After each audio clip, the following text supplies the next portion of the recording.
Hello, everybody. We are Quality Recap. We are bringing to you guys the highest quality in recap manga. Stay tuned for the next video. In this world, there was mana, a mysterious energy that flows through everything, and those who can control it are called mages. This is the story about a mage named Kitano, who took over the family business and now runs the town's seitai clinic, where he helps people realign their bodies and energy. Unbeknownst to him, a new journey was waiting for him ahead. In Manu Toka, a country town in the eastern part of Ruhuna Kingdom, inside a clinic, Kitano was treating a patient who complemented his skill with magic. Other customers thanked him, saying it was because of him that they could stay healthy to keep working. Kitano was humble. He was just doing his job, but he always went the extra mile for his patients. That was why everyone had respect for him and his seitai magic. Speaking of magic, one of the guests mentioned the adventurers from the guild, saying, "There's even people who can use magic to shoot flames. They're totally different from you, Kitano. In a good way." Hearing this, Kitano laughed it off. "Yeah, all I do is adjust the flow of mana to enhance my therapeutic treatment." After a while, Kitano had finished his work. He was heading home, to which he was met with a girl calling out to him, "Hey, Kitano!" "Lene!" The girl, Lene, looked at Kitano with a beaming smile before she asked, "How much money can you lend me today?" "Huh? Don't ask me something like that with those sparkly eyes." "Aw, come on, how can you say no to your adorable childhood friend's request?" Lene said, as she put Kitano into a headlock, pushing his head against her chest. But it seems she was pretty strong, as Kitano screamed in pain, saying she was going to split his head open. Lucky bastard. Lene heard this. She let him go, saying, "Oops, sorry, I didn't mean to go so hard. That's odd. I could have sworn the book said, 'Intense physical touch is sure to loosen the purse strings of naive childhood friends.' Well, to be honest, the book ain't wrong. It would have worked on me." Jokes aside, Lene showed Kitano a wilted plant.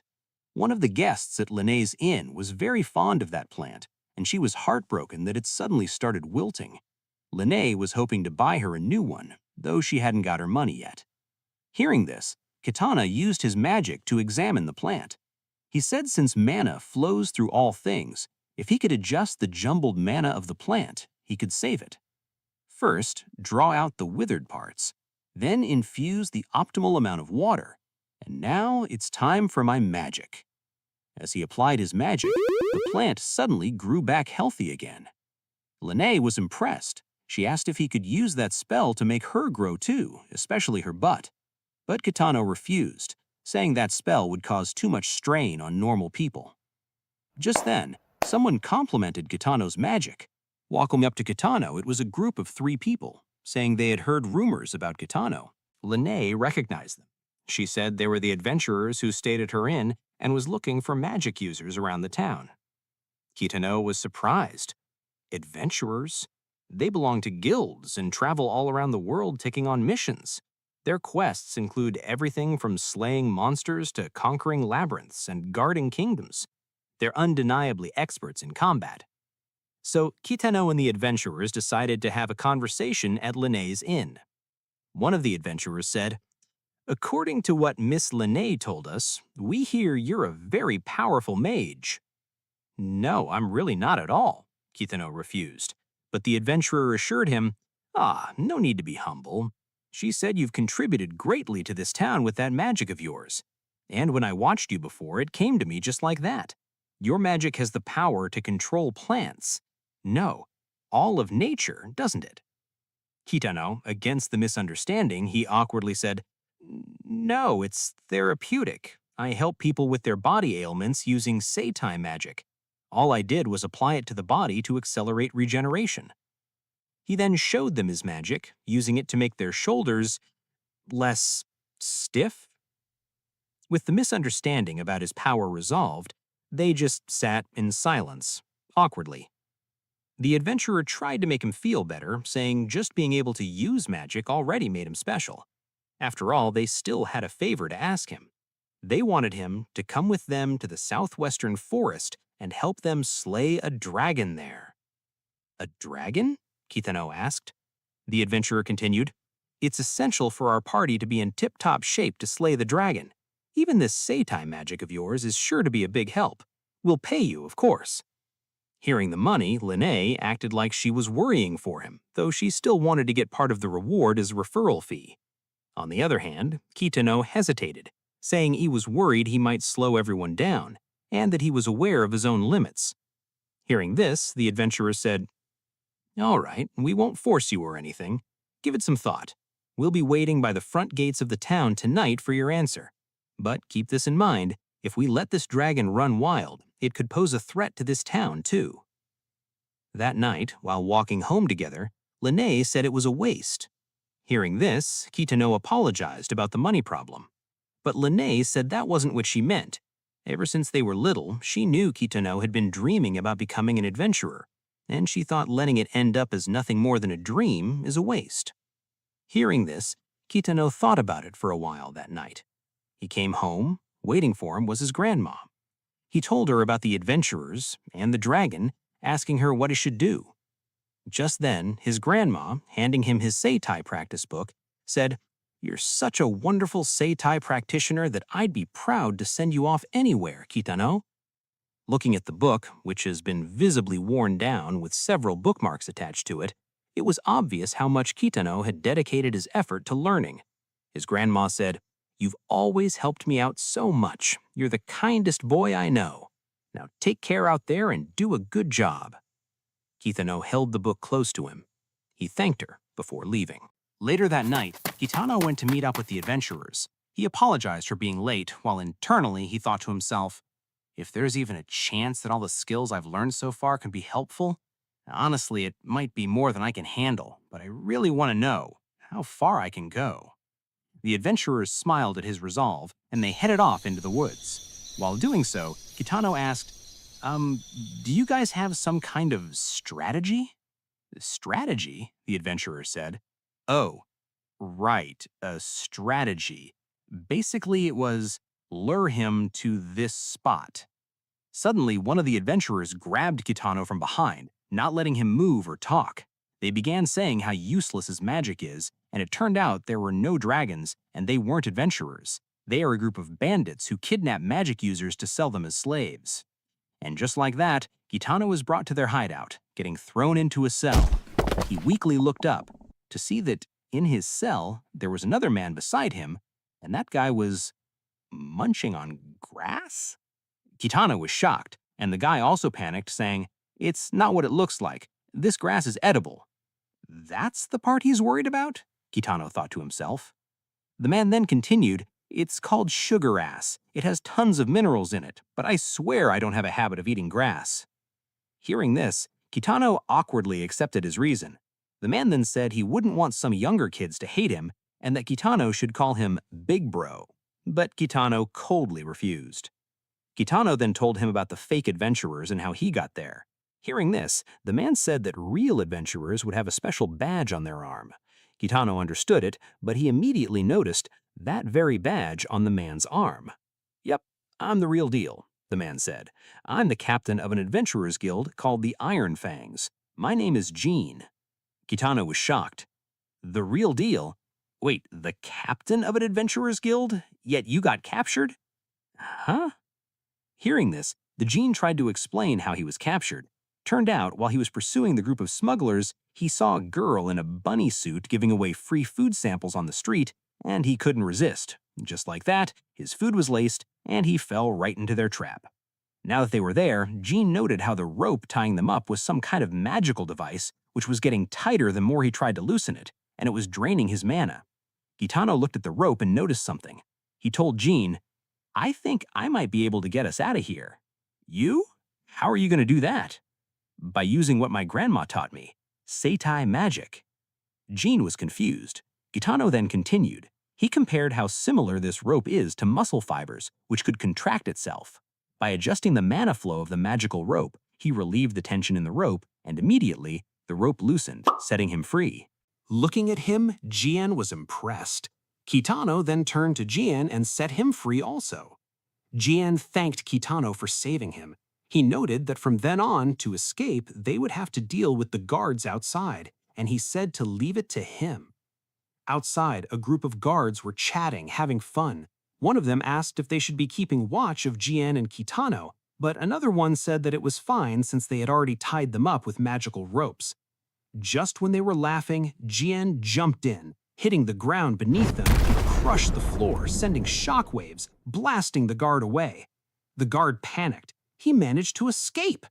They tried to catch Jien, but Jien just took down all of them, shoving them into the boulder nearby. Kitano was impressed. Incredible. So that's how that captain of a real adventurers guild fights. In the corner, the fake adventurer who kidnapped Kitano was hiding. He noted how Jien was a monster, and he needed to escape before they noticed him. But just as he was about to escape, he was caught by something. On the other hand, Kitano was complimenting how impressive Jien was, and Jien was flattered. He couldn't hide his excitement. But they suddenly heard a crashing sound. Kitano joked, "Something must have collapsed because of your rampage."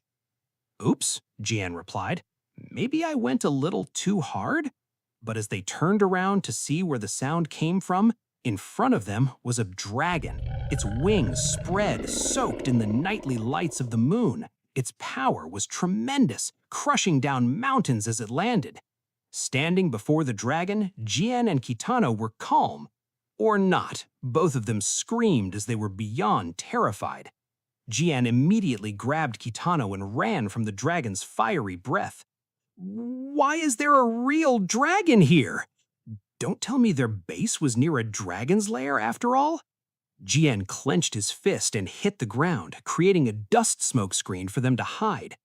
While the dragon was looking for them, Jien said, "I don't have any way to call for backup out here either. I've got no choice but to defeat it." "Huh? But I thought you said you barely have any mana left." "No worries, I have confidence in my martial arts skills."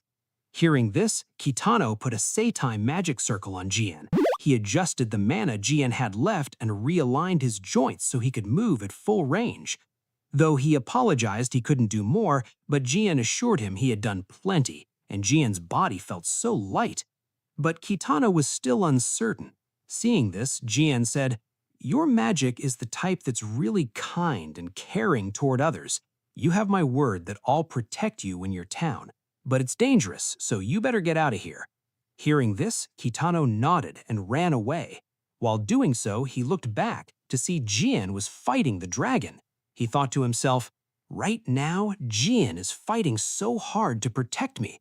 And if he's trying to save me, then I gotta help him too," he said as he tried to climb onto the ground above Jien and the dragon. Just as the dragon began to charge up its fiery breath, Kitano looked down on them. Pulling out a massage ball, which was infused with mana, he activated the mana flow boost of the ball. Back in his house, his grandma said to Lene, "His magic works by adjusting mana and controlling it, setting the flow of all types of energy into motion. He's a kind boy. He always uses his magic for the good of his patients.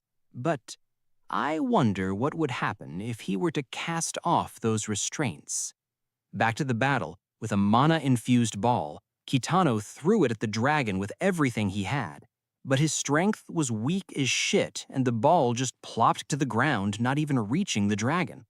Even the dragon was confused, but as it was about to shoot fire at Kitano, Kitano panicked. He gestured at the ball on the ground, activating its mana flow, and shot it upward, hitting the dragon in the stomach.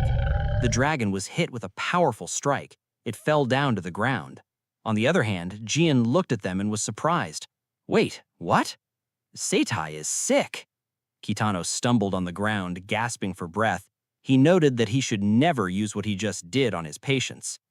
After the smugglers had been caught, Jien asked, "Man, you were great back there. It was seriously amazing. What's your name?"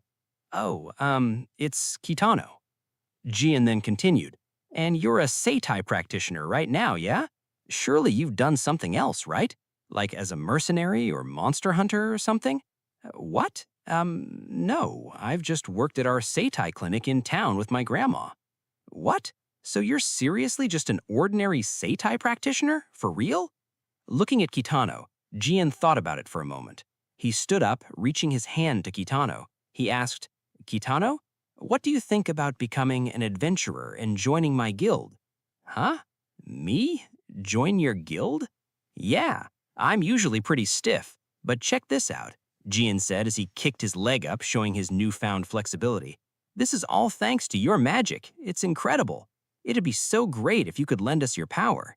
Hearing this, Kitano panicked. No, there's no way I could do that. I'm just a seitai practitioner, and, well, I know my limits."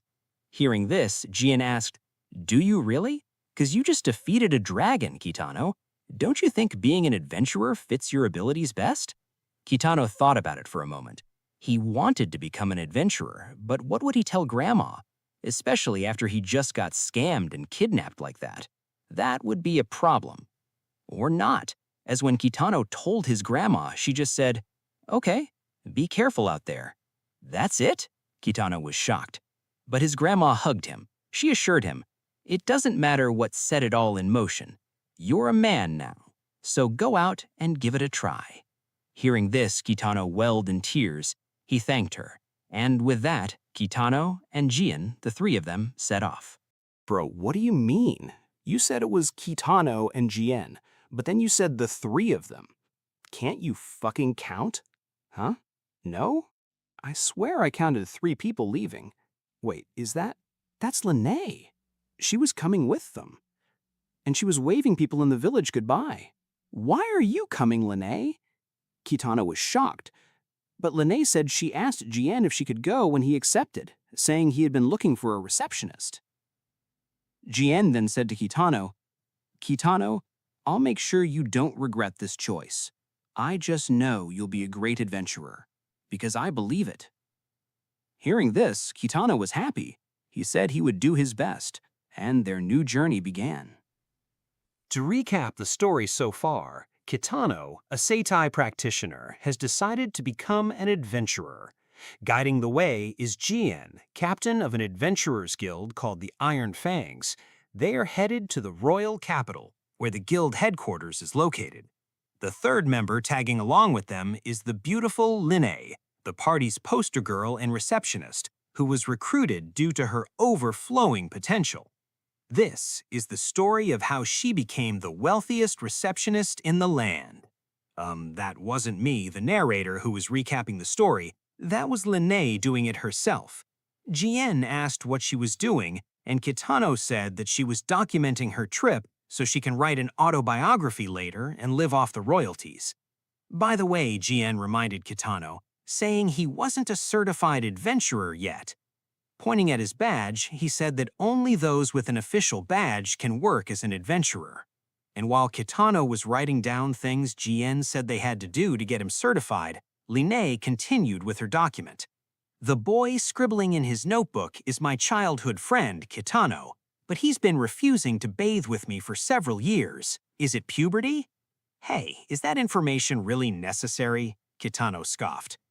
They then arrived at a building the shape of a mushroom. It was the Adventurers Association Eastern Branch.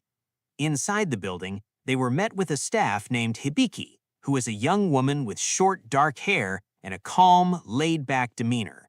She wears a sleeveless top, has tattoos on both arms, and a triangular necklace, giving her a tough but casual look. She said, well, if it isn't Jian." Both Kitano and Lene looked at her and thought that she looked edgy, while Jian continued, "Hey, Hibiki, I'm here to get an adventurer registered." Hibiki then handed Kitano a registration form. Kitano asked if it was like some kind of test, but she assured him, "No, there is nothing like that here. Registration's a pretty routine process. You just fill out this paperwork and leave a drop of blood on it." Kitano hesitated, but he did so, and as he dropped his blood on the form, a magic doll appeared. It was the magic assessment doll, who would assess Kitano's abilities, determine his rank, and authorize paperwork, and most people start out at the lowest rank, bronze. Kitano understood. He let the doll assess him while recalling how his grandma was proud of him. He swore he would become an adventurer that she could be proud of. Just then the assessment completed, and his rank? Maggot. Everyone was shocked. Jian and Lene tried to hold their laughter while the doll continued. Your physical strength, mana capacity, they're all below standard level. This world shouldn't be overrun by maggots like you. However, if you still seek my authorization, then you will have to prove yourself. Hearing this, they asked Hibiki if that was a test, to which she said she herself didn't know about this. Nevertheless, Kitano accepted the test.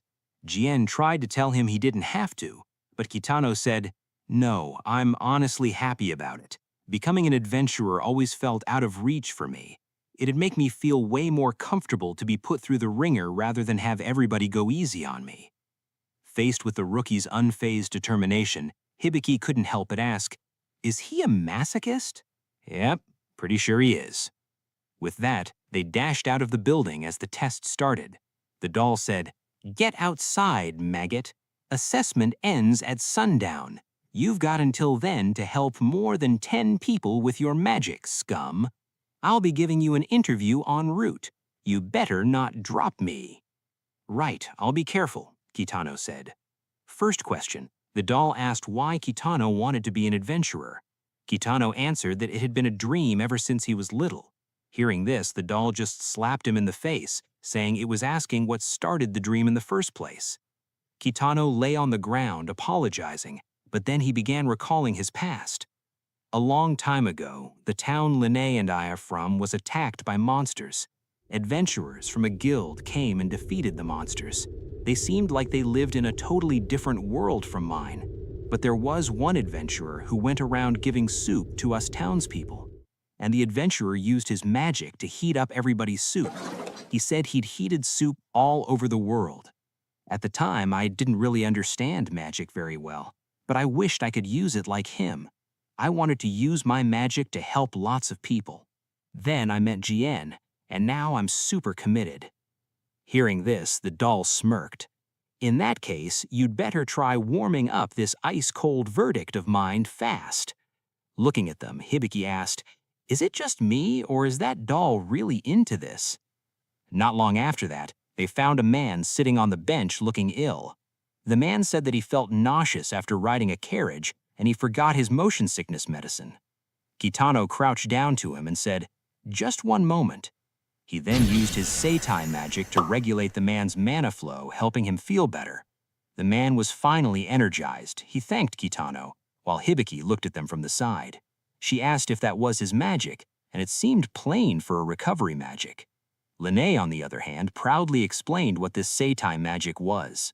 They continued to help people around the town.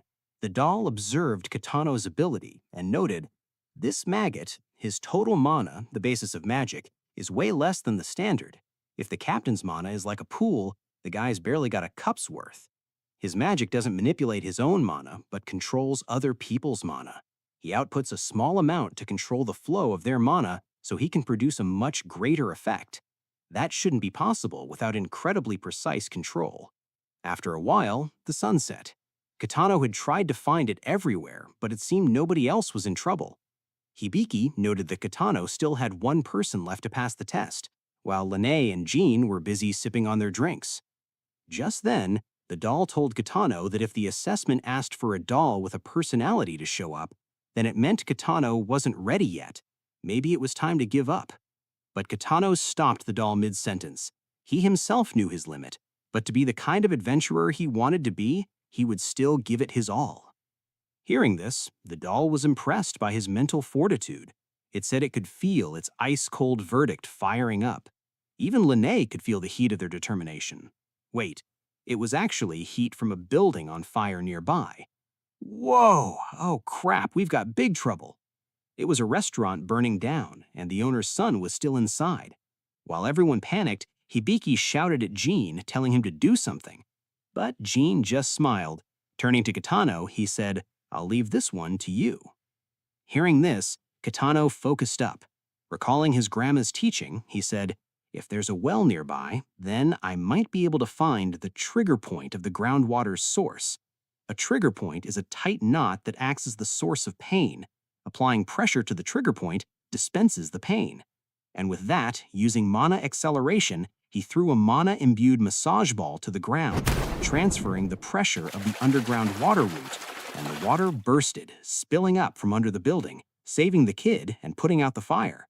Everyone was shocked, while Kitano was relieved he managed his way somehow. Jean walked up to Kitano and asked the doll for his verdict, and the doll began pulling out a scroll of paper from its mouth, startling Kitano and Jean. Putting the official seal on the contract, it approved Kitano to be an adventurer. Back at the guild house, Hibiki finished with the paperwork, and with that, Kitano was officially an adventurer. Remembering the adventurer back in their town, Kitano was happy. He was now one of them. He excitedly asked about the color of his badge, what rank he was, to which the doll said that he was the first person ever to get below bronze, shocking Kitano. His badge is called colorless. Nevertheless, the doll said, "You'd better show me how you can shine, so I don't regret passing you." Hearing this, Kitano said, "You have my word." Hibiki also said she would be rooting for him. And so, the group successfully completed their objective. From then, they would head to the capital, home to the Iron Fangs Adventurers Guild. After a while, the three of them arrived at a huge city. It was Assam, Ruhona Kingdom's capital city. Looking around, lots of magicians live in the capital, and magic has become a part of daily life there. Kitano was excited. He turned to Lene, hoping to share this moment with her, only to find her already putting money down for some lottery tickets. She began scratching those tickets, only to find out she had won nothing. After a while, they arrived at a building. Jean proudly said, "All right, you two, we're here. This is my guild." Kitano and Lene were impressed at how beautiful the building was. "Wait a second, this is way more legit than I expected. Amazing." With that, Lene and Kitano were super hyped, ready for a new life, working and making lots of money. Just then, the wall on the building tilted. It collapsed and fell down on them. Lene and Kitano happened to be safe since the wall fell through them through the window, while hitting Jean directly in the head, though he was fine since he was strong after all. But that wasn't the point. The whole wall just collapsed on them. And when something's beyond understanding, sometimes all you can do is smile. That's their lesson that day. "What the hell was that, Jean?" Sorry. That was actually a decoy sign." "A decoy sign? But why?"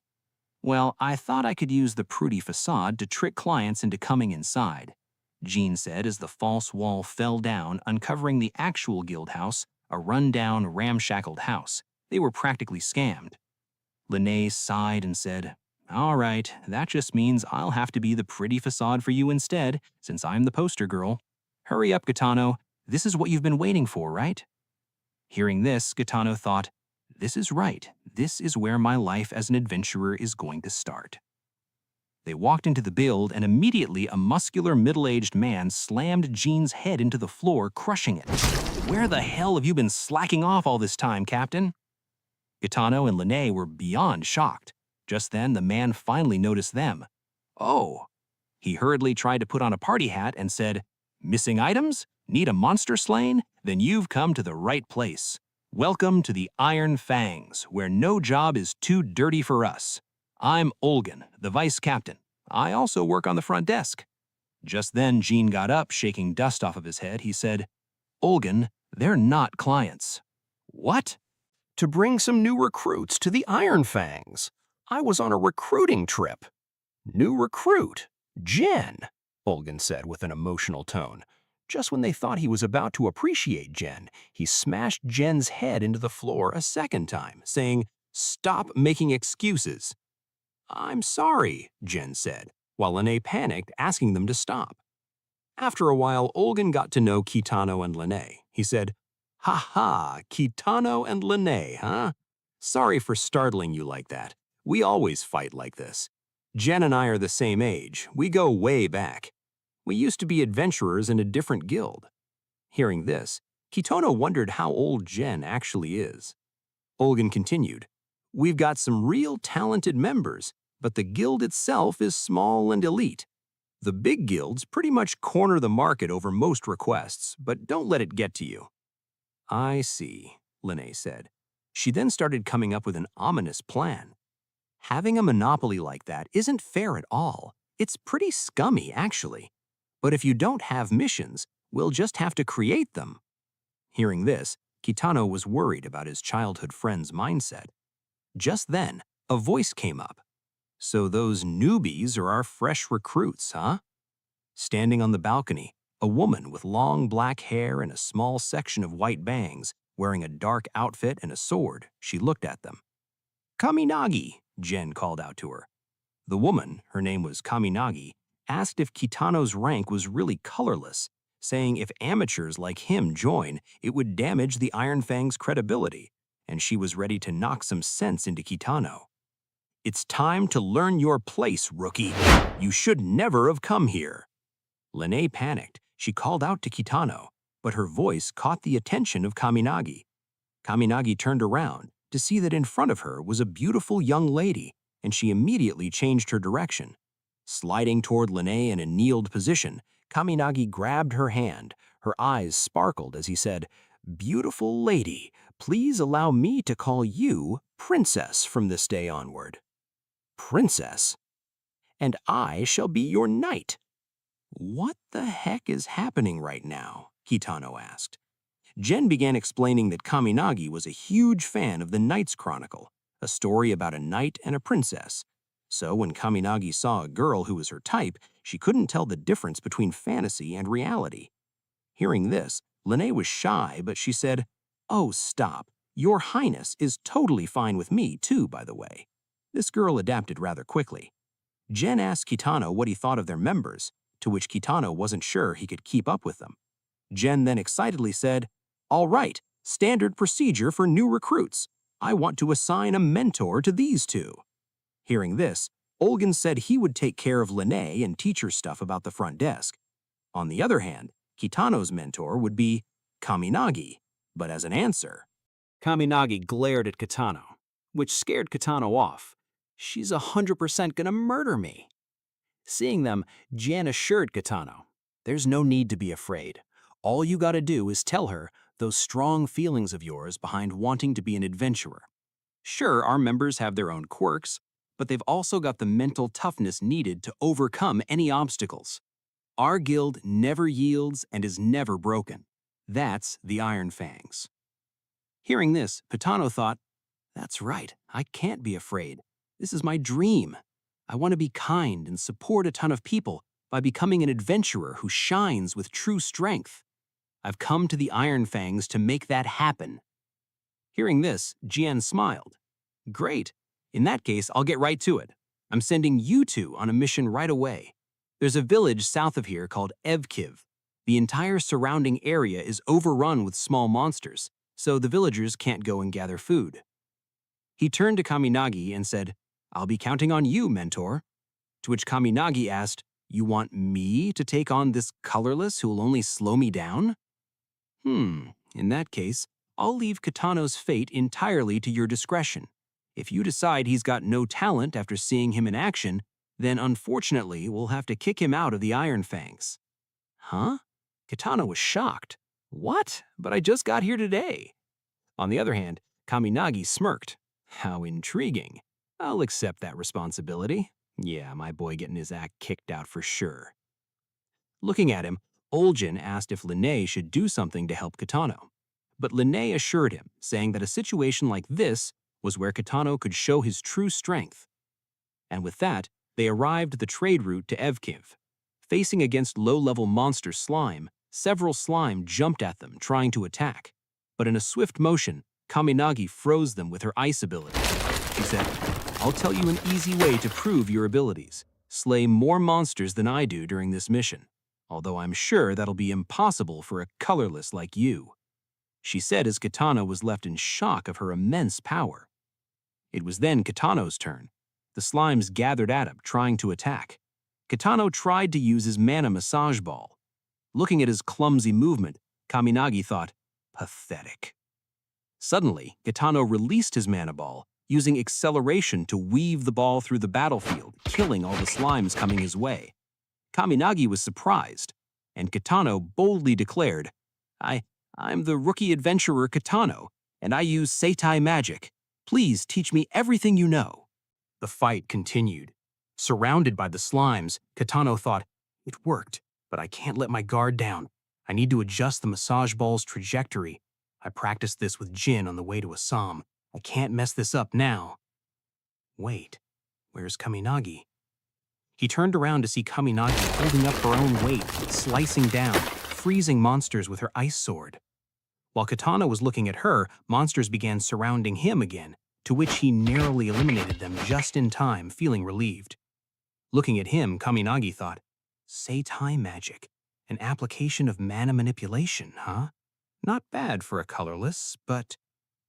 Not far from Kitano, the slimes that he eliminated earlier slowly regained their form and attacked Kitano. While Kitano was still confused, Kaminagi pulled him out of the way. She drew her sword, but there was something off with her power. Still, she clicked her tongue and activated her ice magic. Kitano was thrown away. He tried to come back. When he arrived, Kaminagi was holding down the slimes. She said, "Slimes are fluid-like monsters that keep splitting off from the main body or the core. No matter how many you slay, they'll just keep coming. They'll only continue to multiply unless you fight with a plan. That's too much for a colorless person like you. It'd be a different story if you could freeze them like me, though." Hearing this, Kitano didn't feel down. Instead, with a bright and excited expression, he thanked her for teaching him that. This caught Kaminagi off guard. She didn't expect him to act like that. Though she thought to herself, no, in the beginning, everyone's filled with hope. Just like the people who decided to walk this path with me. Their eyes sparkled then too. But gradually they hit walls, avoided danger, and gave up and adventured. And as soon as I looked back, no one else was left. Holding onto her sword, which its power was slowly covering her in ice, she thought, let's see how long this colorless can last for. Kitano seemed to notice something about her power. He tried to call for her, but just then they saw a kid running from a giant slime. The slimes had fused and transformed. Step back, Kaminagi said. She tried to use her power, but suddenly the ice covered her hand and crackled, giving her a sharp pain, and she stumbled on the ground. Kitano, on the other hand, immediately threw a mana ball at the wall next to the slime, causing the wall to collapse on it. He then grabbed the kid and ran for their life. The attack didn't do any real damage as the slime was slowly merging back together. Still, they managed to hide temporarily. Kitano asked the kid if he was okay. Kaminagi also asked, "The association gave evacuation orders. What are you still doing here?" "Oh, sorry," the kid said. "My mom's sick and I really wanted to get some food for her. She said not to leave the village, but I secretly slipped out to find some food." Hearing this, Kitano assured him, "Don't worry, we'll take care of those monsters somehow before they hurt anyone in the village." Pointing at Kaminagi, he said, "And by we, I mean this strong adventurer here." "You brat." Kaminagi tried to scoff at him, but Kitano turned to her and asked, "Kaminagi, that magic isn't your true power, is it? It's like an explosion, but it injures you every time you use it. There's no way your body could hold out if you fight for hours with that magic. Don't act like you know what you're talking about." Nonetheless, Kitano continued, "The wavelength of your katana's mana and your mana don't match up, Kaminagi. I'm not enough to save this kid's village, but I can support you. That's what my magic's there for, after all. And I don't want to see you getting hurt anymore." Kaminagi stayed silent for a moment. She then said, "I know, but there's nothing to be done about it. I haven't been able to draw my sword since that time." "Oh, actually," Kitano said, "I think it's just a severe sensitivity to the cold." Hearing this, Kaminagi was dazed. Then she asked, "So that's why the wavelength of my mana stopped matching my katana?" "Yes, but if we improve your circulation and stabilize your mana, you should be able to draw your katana again." Kaminagi stared at her katana for a while and said, "It is true that I still get cold no matter how many pairs of socks I wear." So he did notice. Just then the slime found them. It had fused again and got even bigger.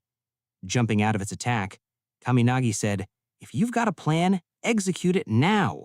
If I don't destroy that core, it'll just keep growing." "Oh, well, what?" "Well, if I use my mana directly on my patients, it puts too much strain on their bodies." "Patient? Don't underestimate me. This is a battlefield, and I'm a proud adventurer of the Iron Fangs." Hearing this, Kitano had to affirm to her, He wanted to trust her. He began using seitai magic on Kaminagi. Kaminagi immediately felt something. What is the sensation?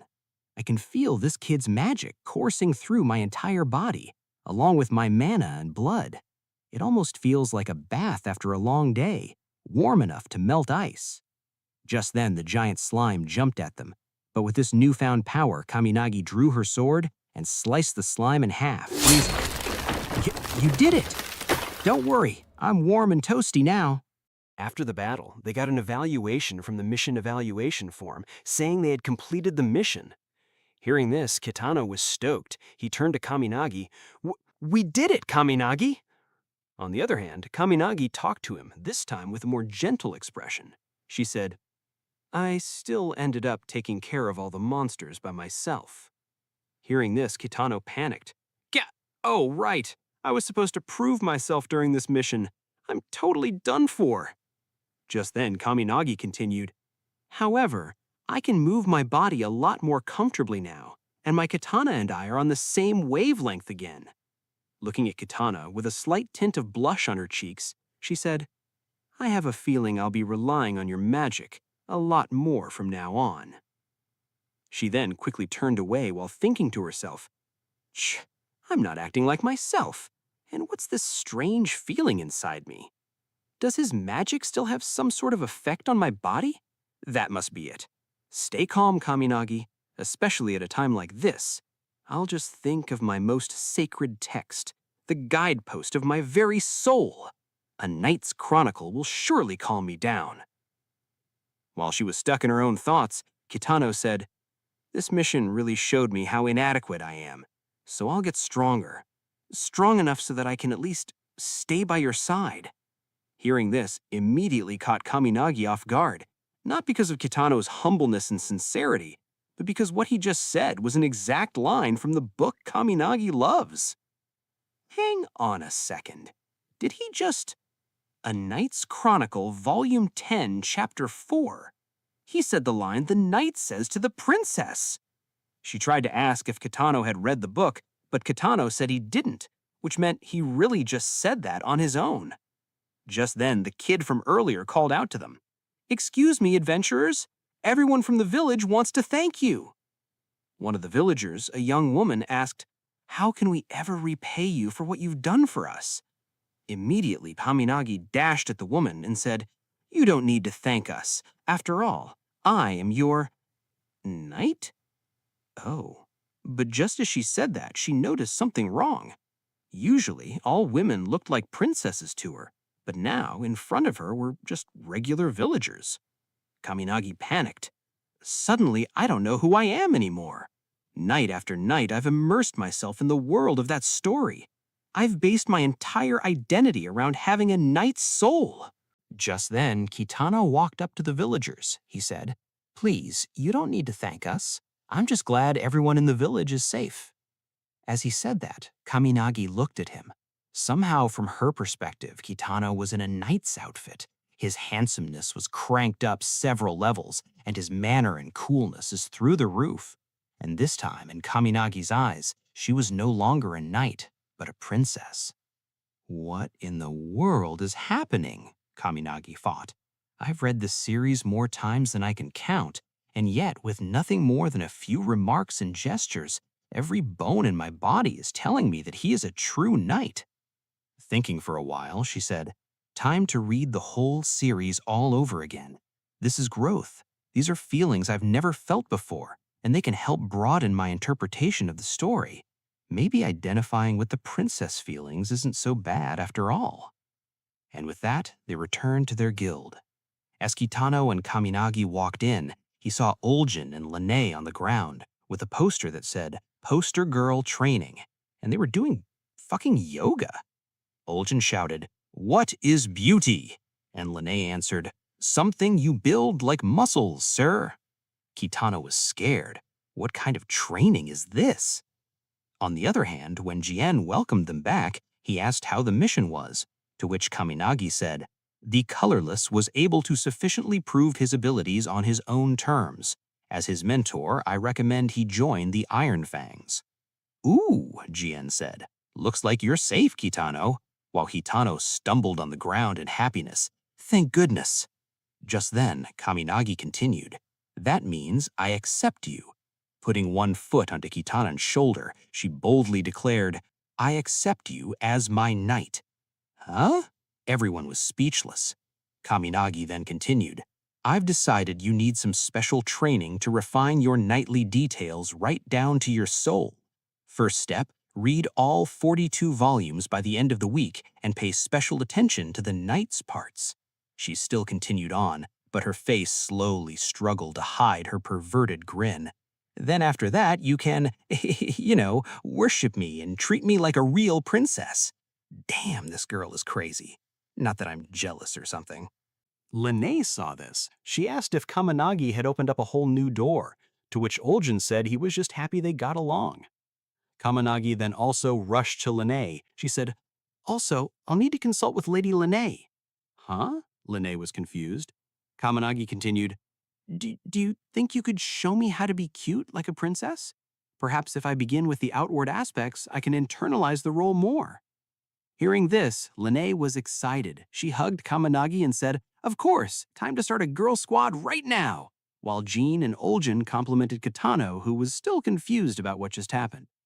Jean then congratulated Kitano for completing his first mission. Kitano replied that he was relieved he didn't get kicked out, but Jean assured him that he wasn't going to kick him out at all, and he planned to send Kitano on as many missions as he had till Kaminagi accepted him. Once again, they welcomed Kitano to the guild. Jean then told Kitano, I already got your next mission lined up, hotshot. That was fast. Well, the other members should be here pretty soon.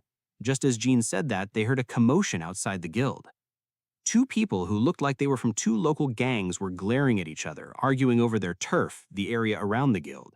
Just when they said they were about to settle it right there, a person showed up. It was a man with short, combed-back hair, wearing a pair of glasses. He said, Sigh, I come home from a long mission only to deal with this? Those damn idiots. Behind him was a woman carrying a big bag of luggage. She was tall, but she had a rather shy expression on her face.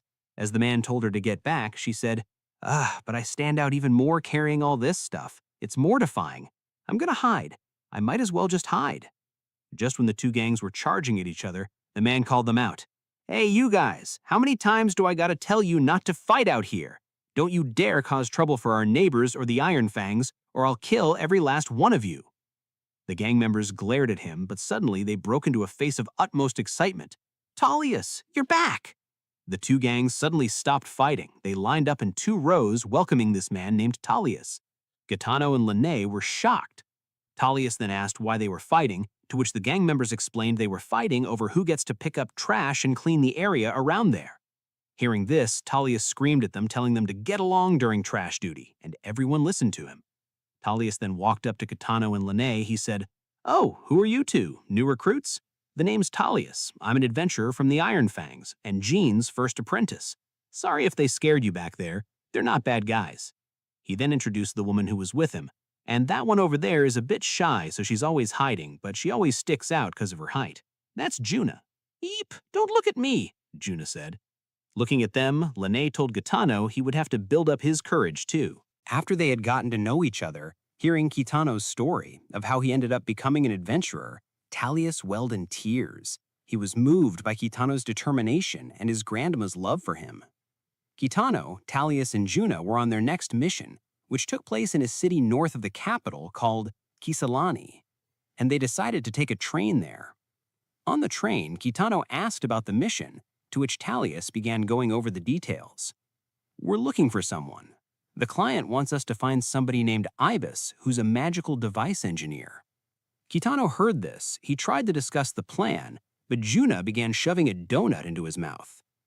Juna, Talius shouted, the hell are you doing? Kitano's trying to talk. Sorry, the donut was just so yummy I wanted Kitano to try some too, Juna tried to explain, to which Talius asked if they were really that good. Juna continued, It's embarrassing to admit, but looking at Kitano just stirs my maternal instincts.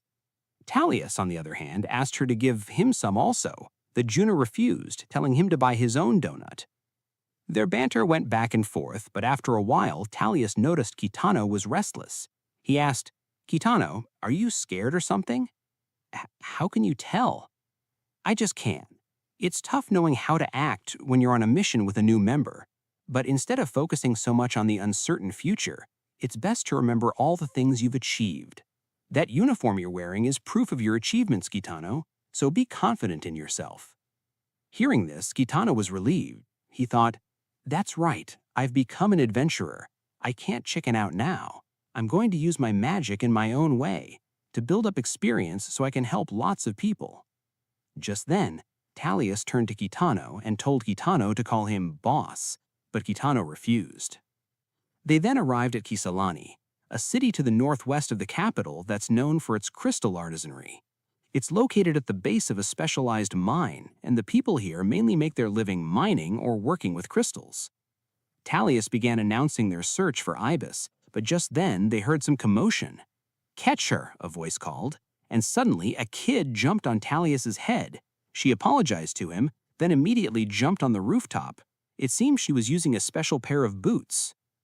Kitano tried to check out for Talius. On the other hand, he noticed the villagers trying to call the girl down.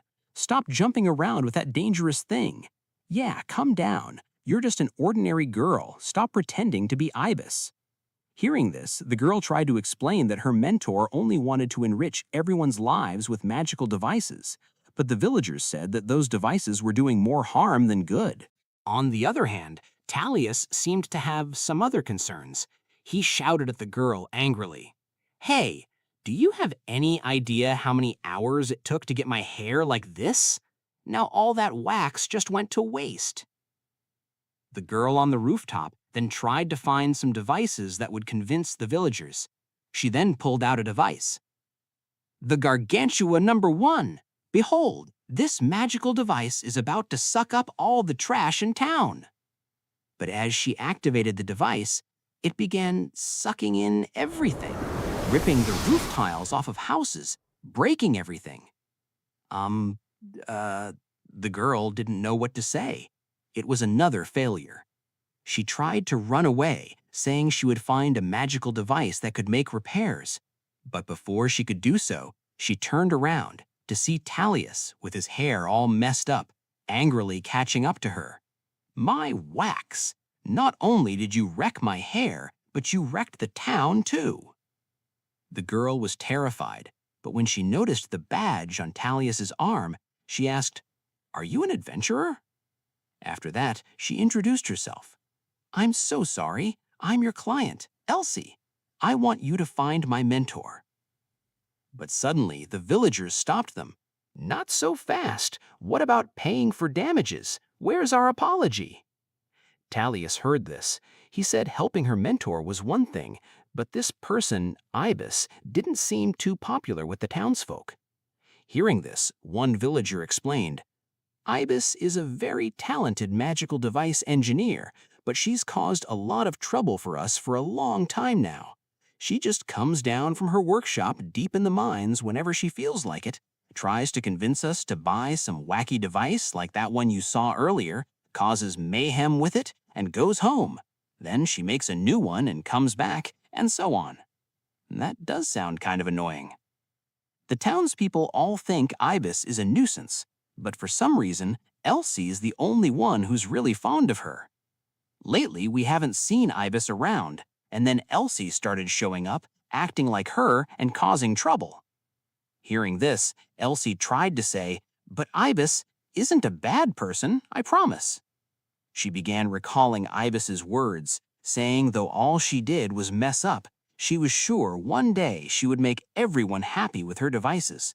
After all, magic was supposed to make people happy. Looking at her, Kitano asked, "Those shoes are magical devices, right? Did Ibis make them?" "Yeah, she made them just for me." Kitano continued, "They're molded exactly to the shape of your feet to make them as comfortable and easy to walk in as possible. Ibis sounds like a really kind person." Elsie was surprised at his words. He and Juna then promised they would find Ibis. Talius also said that though he hadn't forgiven her for messing up his hair, he would still finish the mission. Hearing this, Elsie thanked them. And with that, they arrived at the Kisalani mines, also known as the Crystal Forest. "This place is amazing. So, Ibis lives in these mines? That's right, but if you try to get to the workshop, this fog gets in the way. And even if I try to jump there using the magical device, it's like a never-ending maze in here.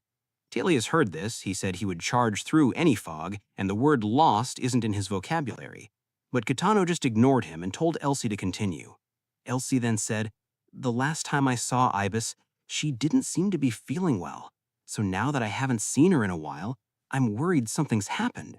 Kitano then asked if she needed their help in finding her, but Elsie refused. She said the real reason she needed their help was because there was something else. Just as she said that, from the fog, a knight emerged right in front of them with a sword already in swinging motion trying to slice Kitano down. On the other hand, Talius immediately detected the mana flow with his eyes and realized the danger. He grabbed Elsie and narrowly dodged the attack. Elsie continued, "This is as far as I could get in the forest before the suits of armor attacked. That's why I can't get to Ibis."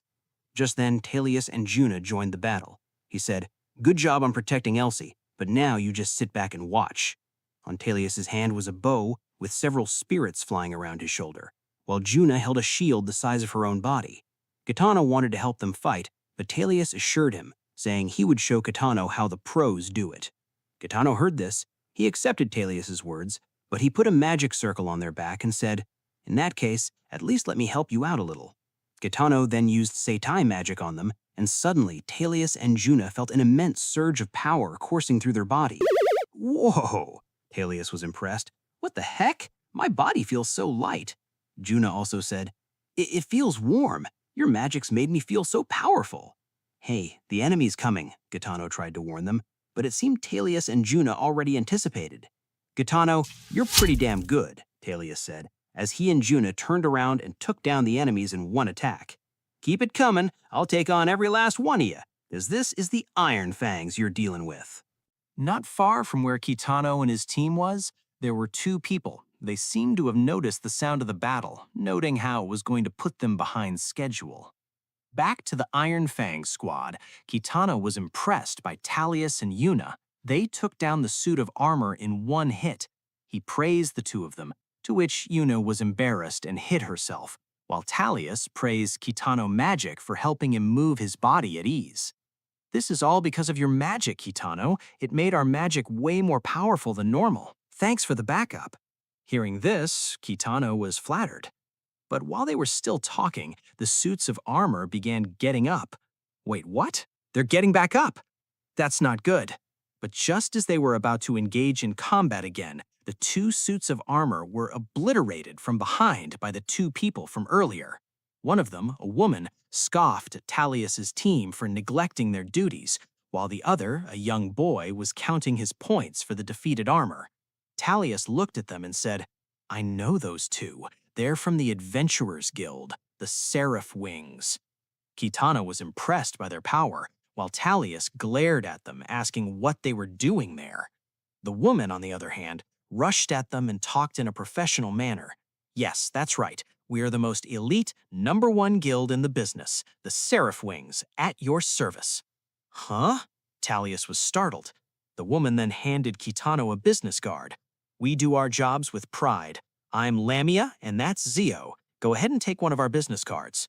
Kitano received the card. He apologized for not having one to give in return, while Talius said, "Hey, don't talk to her, Kitano. The hell are you guys doing here anyway?" "That's my line," the woman named Lamia said, with a belittling look on her face. "What's your little friendship club doing here?" "Friendship club? Oh yeah? How about you can I fight one-on—" Talius was mad, but Lamia suddenly put her finger close to him. Talius was confused and stopped shouting, to which Lamia said, "Good. It took 5 seconds for this crude man to be quiet." Damn, she just told bro to shut up like a good boy, ain't no way. Looking at them arguing with each other, Kitano asked Yuna, "What's the deal with the Seraph Wings, Yuna?"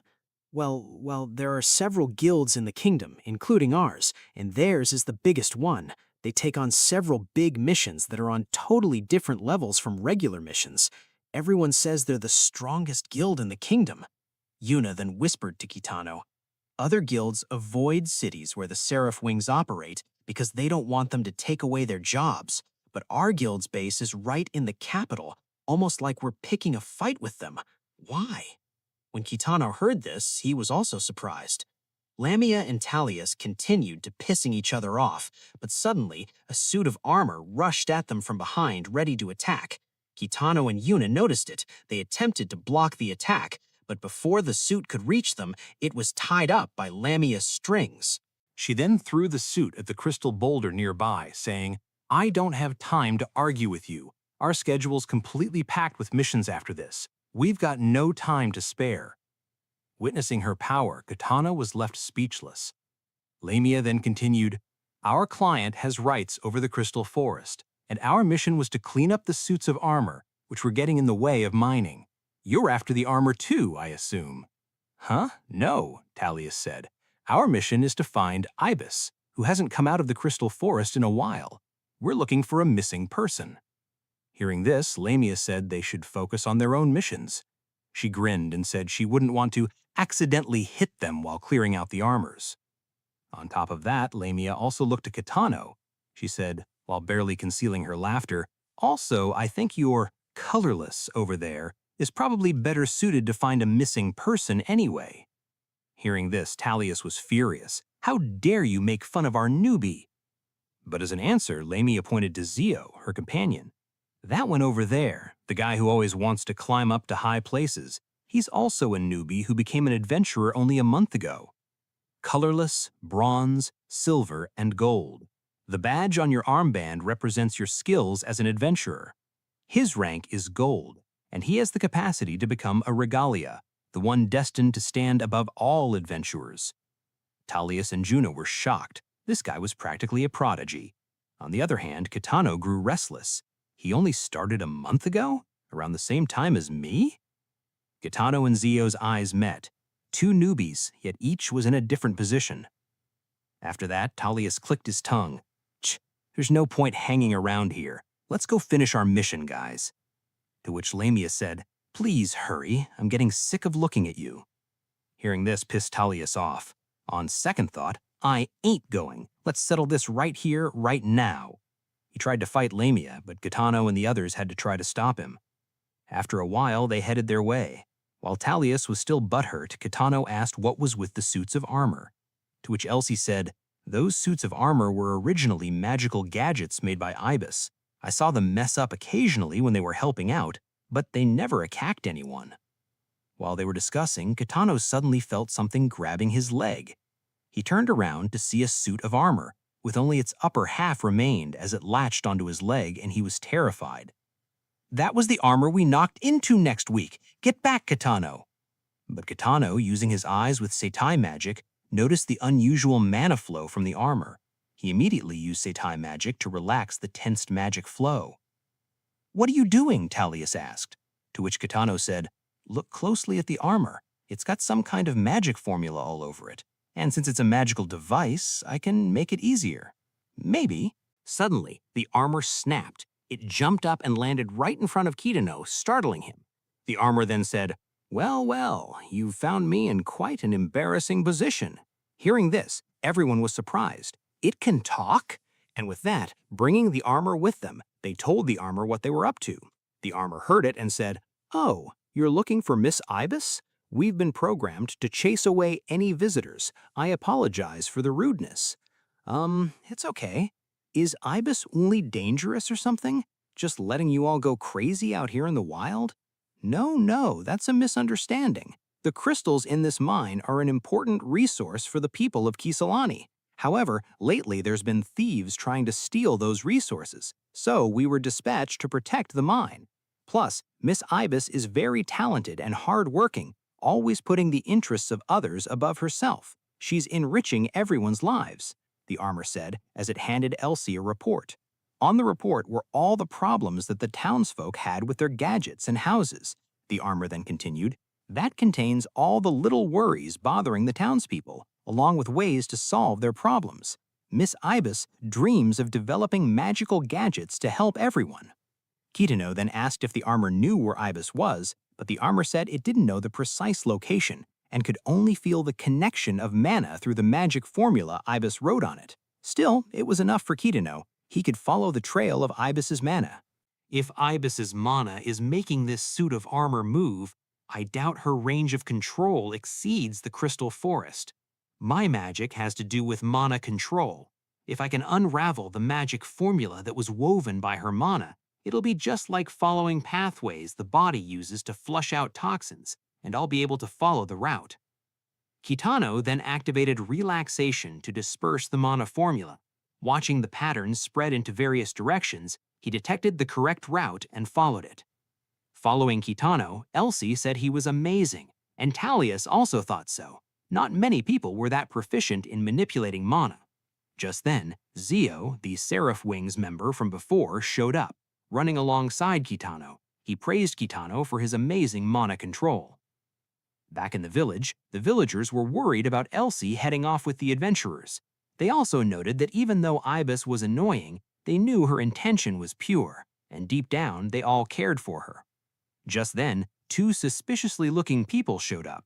It was Kisalani's current mayor, Maria, and her boyfriend, Sid. They laughed at the town's condition, saying it needed more development, and ever since she took over as mayor from her dad, she's been charging the villagers for their own crystals. The villagers were mad at her. Their ancestors left behind those crystals for all of them, which gave her the right to be in charge of crystal mining anyway. Just then, Sid spoke up. Why shouldn't she be? Maria's the mayor, so all decisions regarding the city are up to her. Hisalano can't make crafts without crystals. Want to buy? I'll sell them to you. Against Sid's mocking words, one villager accused him of secretly minding the crystal and diverting it from the townsfolk. But Sid said there was no proof. Internally, he thought to himself, "Ho ho, this is perfect. I was going to force them to mine the crystals for us. But who would have thought the new mayor'd be so dumb? Now all I gotta do is claim the forest for myself." He then revealed that they were the ones who hired the Seraph Wings to take care of the armors in the forest. Back in the forest, Zio excitedly asked, "What? You're 15? Seriously? That's the same age as me. Plus, we started being adventurers at the same time. Man, I'm so happy I don't know anyone my age, Kitano. It's okay if I call you Kitano, right?" Faced with Zio's talking, Kitano barely managed to speak. He had never talked to anyone his age beside Linnea, so he had no idea how to act. Talius, on the other hand, scoffed at Zio, asking how long he was going to keep this up. But somehow, Zio thought he asked why he wanted to be an adventurer, so he replied saying it was because he was born to be a hero. Just then, Kitano pointed at the direction they needed to go. Zio praised Kitano. "Nice job, Kitano. You get 20 hero points. All right, let's go." Hearing this, Talius scoffed. "Who said you could give orders?" Walking up the path, Zio said to Kitano, "I want to make a name for myself as a hero and have a bronze statue built in my honor, and I want the statue to be a symbol to help everyone in the kingdom have better lives." Turning to Kitano, he asked, "What's your dream, Kitano?" Hearing this, Kitano hesitated. He tried to say something, but just then Elsie pointed at a workshop. It was Ibis's workshop. Elsie hurriedly ran into the house, calling for Ibis. But before her eyes, Ibis was lying on the floor, panting for breath, with magic patterns spreading all over her body. "Elsie, what are you doing here? I told you not to come here for a while." Kitano, what's going on with Ibis? Talius asked. Looking at Ibis, Kitano guessed that the magic formula was causing her mana to rampant and consume her from the inside out. Ibis then tried to explain. He wrote a very complex magic formula, but couldn't stabilize it, and it erupted. The recoil burned the rampaging formula onto her body. Just as Kitano was about to treat Ibis, everyone in the room was tied up with multiple threads, and from the door, a person showed up. "Don't move," the person said. It was Lamia who followed them. She said she was glad she attached a leash on Zio to keep track of him, but it seemed not even Zio knew it. Kitano tried to ask Lamia, "Excuse me, but Ibis is very weak. Please cut her threads." But to his surprise, Lamia responded coldly, "Weak. Good. Let's just wait until she's on the verge of death. My client is afraid of the wandering suits of armor, and if this woman is the cause, then let's weaken her until the armor's magic formula dissipates. I have no way of knowing what her intentions are after all. Therefore, she should be taken care of. Leave the rest to us. All of you be quiet and watch." Kitano looked down to the ground. He was silent for a moment before saying, "No." Hearing this, Lamia asked, "What did you just say?" Kitano then began bracing himself, trying to move despite the thread hanging him tight, cutting him. Blood started dripping from his arms, startling Lamia. He said, "Ibis worked hard making magic gadgets for the townspeople. She wanted to bring people together. There must be a reason for this. I can't let someone like that just for the sake of completing a mission. I won't abandon her. I can't do that." "Stop it," Lamia said. "You'll rip off your arms." Looking at him, Zio was speechless, while Talius embraced Kitano. "That's the way, Kitano. Bear those iron fangs." Ripping through the threads, Kitano used seitai magic to treat Ibis from her curse. The magic of seitai also coursed along the threads, reaching Lamia. "What the... all the tension is melting from my shoulders. Every muscle in my body is relaxing. I'm losing the ability to control myself. It's... what gentle magic. Damn it. I've lost the will to fight." By the way, it affected everyone else, too.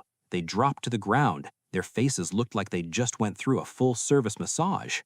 Having broken free from the magic, Ibis slowly opened her eyes, and the first thing she saw was Elsie, who jumped at her, hugging her tightly. "Master, I'm so glad. I'm so glad you're okay." "I'm so sorry I worried you, Elsie." And with that, the mission was completed successfully, and they managed to bring back Ibis safely. The scene transitioned to a party. Kitano was enjoying the food, Talius and Juna also complimented the great food, while the villagers told them she was glad Ibis was safe, so she wanted to treat them to a party. While everyone were enjoying the party, one of the villagers apologized for the ruckus. Since they were an artisan town surrounded by mountains, they rarely had the opportunity to have many parties like this, hence they might get a little wild. The villager also thanked Kitano for protecting Elsie, to which Kitano humbly responded, while Talius laughed loudly, "Don't be so formal, man. We're the invincible Iron Fangs. We're up for anything, even dog walking." Just then, Ibis called out to Kitano. She asked for a moment with him. Suddenly, Ibis hugged Kitano tightly, thanking him. "If it wasn't for your magic, a lot of damage could have been done to this town and its people. Thank you so much for coming all the way here as an adventurer, Kitano." Hearing this, Kitano said, I'm just glad I was able to help." The villager from earlier also called out to Ibis. He apologized that he didn't know that Ibis had been doing everything to protect the Crystal Forest. Meanwhile, in another room, Lamia was interrogating Sid and Maria. Holding a glass of cocktail, she said, "Apparently, the suits of armor were acting out to try and prevent your illegal business deals." On the other hand, Sid and Maria, both being tied up, hanging above the floor, they tried to defend themselves, saying that there was no proof. Still, their crying was in vain, as Lammy would arrest any criminals and turn them to the military police. On top of that, she had already destroyed all the suits of armor, which meant the mission was completed, and she would be taking their payment now. Feeling desperate, Maria said, "There's proof of the deals in our safe. Sid forced me to do it. Please help me." Hearing this, Sid was furious. "Damn you, Maria, you snake!" With that, the proof was secured. Maria were freed for the time being. Lamia then headed out of the room back to the party. She was met with Kitano. Kitano said, "Talius asked me to bring you some food." Hearing this, Lamia asked, "Is that vulgar Four Eyes feeling hormonal or something?" To which we could hear Talius scream from the other side of the party, "What'd you say?" After that, Kitano said he would head off, but Lamia asked him, "That injury on your arm, can't you heal yourself with your magic?" They stayed silent for a moment. Then Kitano said, "No, I can't. For some reason, I can't control my magic when I try to use it on my own body. But it's fine. My magic is for others, not me." "I see. Allow me to warn you, though. If you remain colorless forever, it'll only be a disadvantage for the Iron Fangs. You must rise through the ranks. You're better than colorless." Hearing this, Kitano realized that Lamia had acknowledged him. Later that day, Ibis asked everyone to gather outside the city plaza. People were anxious and asked Elsie what Ibis was up to which Elsie said she wanted to show them something. Though Elsie was worried that Ibis's magic would go out of control again, she decided to trust Ibis. Suddenly, Ibis's workshop appeared out of nowhere. With engines strapped under, it flew up above, and everyone were surprised. Earlier that day, Ibis was offered a helping hand by Lamia and Talius. They said they would help her with whatever she was trying to do. Ibis explained that she couldn't stabilize the mana flow, since she was not good with mana control, and she didn't have enough power to keep going, unless she had a powerful mana force to apply continuously. Well, hearing that, I think we all knew the solution to that, as Talius and Lamia pointed at Kitano and Zio. There. Huh? Kitano and Zio were confused. Zio said, "Is it just me, or are we about to get worked to the bone?" And with that, back to the present, inside the workshop, Zio was supplying immense amount of mana to the workshop, while Kitano was helping Ibis keeping her mana stable. Juna, Talius, and Lamia also helped. Ibis was excited. She activated her magical formula. While doing so, she remembered the conversation she once had with Elsie. Elsie liked looking at a flower encyclopedia. Since flowers didn't grow in their area, she liked to look at pictures of them, and she wanted everyone in town to get to see flowers also. Hearing this, Ibis patted her head. "Then let me show my talented apprentice. I'll make a meadow of flowers here in the Crystal City. Flying workshop, crystal flowers burst." Suddenly, the workshop shot out a flurry of firework. Each of them exploded into a flower pattern, coating the starry night sky into a bright, colorful garden of flowers. Everyone was amazed. The flower-shaped crystals began raining down, gently passing through everyone. Holding on to a crystal flower, Elsie said, "Wow, it really is a whole meadow of flowers, Ibis." Looking out the window of her workshop, Ibis said, "Sorry, everyone. I want to continue make magical gadgets, even if I mess up a bunch. I promise I'll make really great things, 'cause I just can't do anything else." Hearing this, the townspeople said in return, "Don't be ridiculous. Hurry up and make something useful then. Yeah, my lawnmower broke.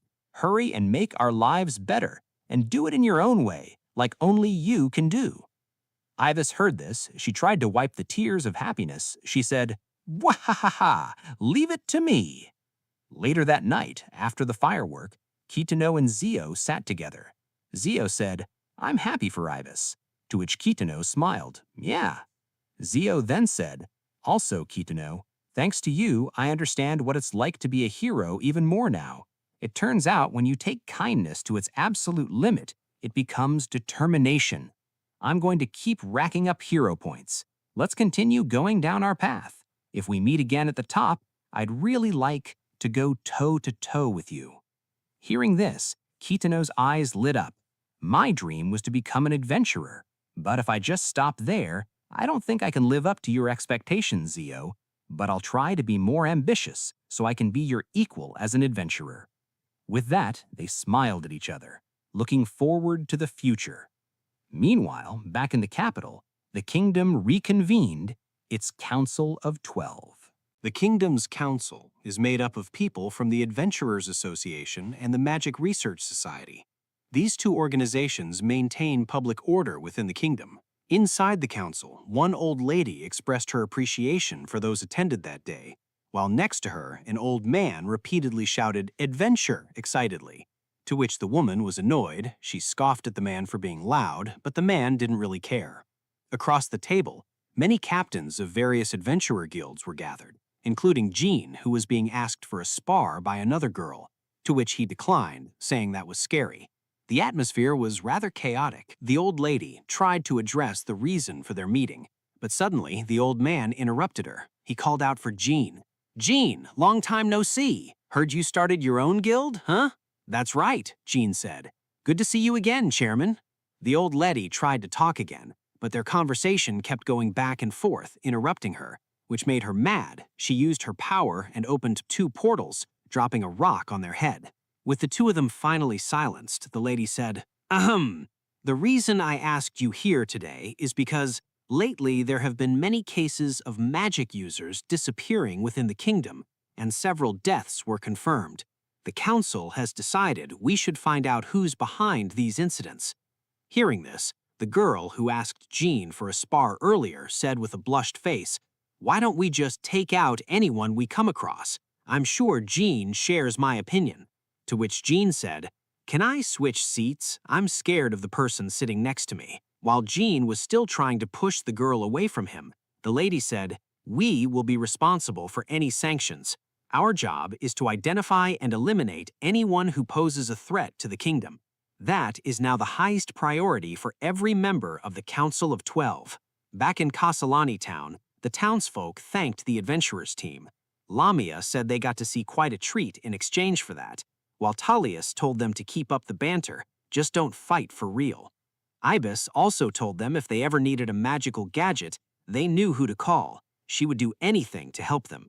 Just then, Sid, who was tied and being arrested, noticing people having their guard down, he took the chance and ran away. While running, he mocked the Kisalani people. But suddenly, he bumped into somebody. It was a group of 3 in dark attires who appeared rather suspicious. A masked woman asked if they had been working too much lately, while the young woman in the middle told them to just hang on a little longer. Next to them was a cloaked man. His face is that of a beast. Talius asked Ibis who those people were, but Ibis said she had never seen them before. Just then, the young woman noticed them. She said, "Oh, there they are, the Seraph Wings, the magical gadget engineer, and the, oh right, Iron Fangs. We're lucky we found so many sacrificial lambs at once." Sid was mad. He shouted at the young woman, but suddenly, the young woman kissed him. What? Everyone was shocked, but it wasn't a normal kiss, as Sid began pulsing in pain, blood spilling from his eyes and nose, and he dropped to the ground, while the young woman said, "I hope all of you will come along as an offering." Just then, the man with the beast mask said it was too much trouble, and he would take them all out at once. He dashed at the adventurers. Lamia saw him coming. She told Ibis to evacuate everyone while they were ready to fight. The beast-masked man pulled out one of his weapons, which was covered in bandages. He smashed it to the ground, creating a massive impact. Talius managed to dodge the attack. He dashed to the side, aimed his arrow at the beast-masked man. He said, "You're basically radiating murder right now, and I'm gonna stop ya." Talius then fired a powerful shot, but the man wasn't fazed. He blocked it with his weapon, saying, "You, no bad at all." Looking at the debris, Kitano thought, "He's destroying the town. I have to do something. I gotta fight." Kitano then threw an accelerated massage ball at the man, but he just caught it with his bare hand. "Too weak," the man said as he smacked Kitano in the face with his weapon, sending him flying. Talius and Juno were worried, while the man said, "A colorless? We don't need you." Kitano crawled on the ground. He struggled to breathe, but as he was still trying to move, the masked man started mocking Ibis for using magic in such a useless thing like floral decorations. He said they were all fools and started wreaking havoc on the city. Looking at the shattered crystal flowers, Kitano thought, "I want to be a kind adventurer who supports people." What was I even saying? Because people stronger than me encouraged me, and Zio accepted me. And just because I was able to adjust everyone's mana, I was starting to think I was actually a good adventurer. Placing his hands firmly on the ground, Kitano used everything he had to push himself up. But unless I can fight on my own, there's no way I can protect all these kind people right in front of me. Thinking back, Lene once said that helping others with magic was all Kitano ever wanted ever since they were kids. Kitano steeled his resolve. I have to use my magic on myself. Even though he couldn't really control it on himself, he had to. Even though it was too much of a burden on him, his magic was very gentle. At the same time, it was very dangerous. But in this dire situation, he had to put his guts on the table and show everyone who he is. Seitai Magic, Flow Boost Super Acceleration. Kitano activated magic on himself, and he blitzed the masked man, punching him in the face, cracking the beast mask. "I won't let you do any more damage to this town." A few days earlier, Kaminagi asked Linne if Kitano could use his magic on himself, to which Linne told her a story. Back when they were little, Linne almost got attacked by animals in the mountains. Kitano used his magic on himself to save her, but back then he couldn't control his magic very well. He suffered serious injuries and nearly died. Hearing this, Kaminagi asked if his hesitation nowadays was because of his trauma, but Linne said that it was more so he didn't want to worry his grandma, which was very likely of his kind personality. Back to the battle, Kitano had used magic on himself. He panted heavily while Talius and Juna were shocked. Gritting his teeth, he thought to himself, "I got fractures and lacerations on my left leg from when I landed. My right hand is all torn up too. But right now, I don't care how much it hurts. I have to stop you." Looking at him, the Beast Man complimented his use of magic to enhance his physical stat, though he screamed in anger, disappointed by Kitano's weak body. His screams startled everyone around, while one of his teammates told him to keep it down, and another thought his screams were adorable. The Beast Man continued, his hand trembled in rage. "I've fought plenty of mages lately, but none were worthy to be sacrificed. The thrill only ever lasts for a moment. All that training, but they break so easily. They're insects, every last one of them. Your magic is lacking, your strength is lacking. Yet despite that, you dare challenge me when you're not even ready? Do you want me to kill you?" Having said that, he dashed at Kitano, swinging his weapon at him, but Talius reacted just in time. He instructed one of his spirits to grab onto Kitano, using his magic to swap Kitano's place with a rock. The Beast Man ended up hitting the rock. He was mad, screaming and breaking everything, trying to find Talius and Kitano. On the other hand, Talius and Juna managed to grab Kitano and hide for the time being. Looking at the totally beaten-up Kitano, Talius scoffed at Kitano's recklessness, telling Kitano to use magic on them instead. But Kitano disagreed. He needed to stay close to them to keep the magic working, but if he ended up getting targeted, he would just slow them down. Looking at them with a determined face, he said, "I'm not going to let him get away with this. I'll stop him with my magic even if it means sacrificing my own body. I can't bear to see this village be senselessly destroyed any longer." Hearing this, Talius thought, "Kitano's trembling. He's got to be scared. But I get it. There are times when you just can't back down." His memory drifted back to an incident of the past, where Talius and his gang were fighting a monster too strong for them. As his underlings were lying on the ground, they urged Talius to run away. But how could Talius do such things? Even if he was going to lose, he wouldn't back down. As the monster roared at him, suddenly someone showed up. It was Jien, as he patted Talius' shoulder, complimenting his resolve. That interaction had left a deep sense of admiration on Talius, and now, standing before Kitano, he knew he needed to reciprocate his resolve. With that, Talius punched himself in the face. He then said, "Sorry, Kitano, I snapped myself out of it. The Iron Fangs are gonna kick that hooded bastard's ass, and we're gonna protect this town." Hearing this, both Kitano and Juna nodded. Just then, the Beast Man had already jumped at them from above, asking who they were going to protect the town from. He then delivered a devastating attack, blasting the three of them through the wall. "Don't tell me this is all it takes," he screamed. On the other hand, Juna managed to cover the team from the impact with her shield. The Beast Man continued walking slowly toward them. He asked, "What's wrong? Come on. How about I kill the townspeople who are hiding? Then will you start moving again?" Hearing this, Kitano was furious, and just then, Talius asked for his attention. "Kitano!" He then explained his magic. "I can summon goblins with my magic and control them. They can be reshaped into arrows, but I can only do that a limited number of times, but I can still swap positions with the goblins." Having said that, Talius told Kitano to kick it up a notch. Talius then summoned several tiny goblins floating around the Beast Man. Looking at them, the Beast Man seemed to have figured out their power. Suddenly, one of the goblins behind him blipped, signaling a position swap, and the Beast Man immediately turned around, hitting it. As he expected, Talius had just swapped places with the goblin, and he ended up getting hit by the Beast Man. "Pretty simple once you figured it out," the Beast Man said. On the other hand, Talius coughed up blood, but he grinned. He then grabbed the Beastman's weapon, applying a goblin on it. Talius then switched places, and the Beastman's weapon suddenly turned into Juna, who was already swinging her shield at him.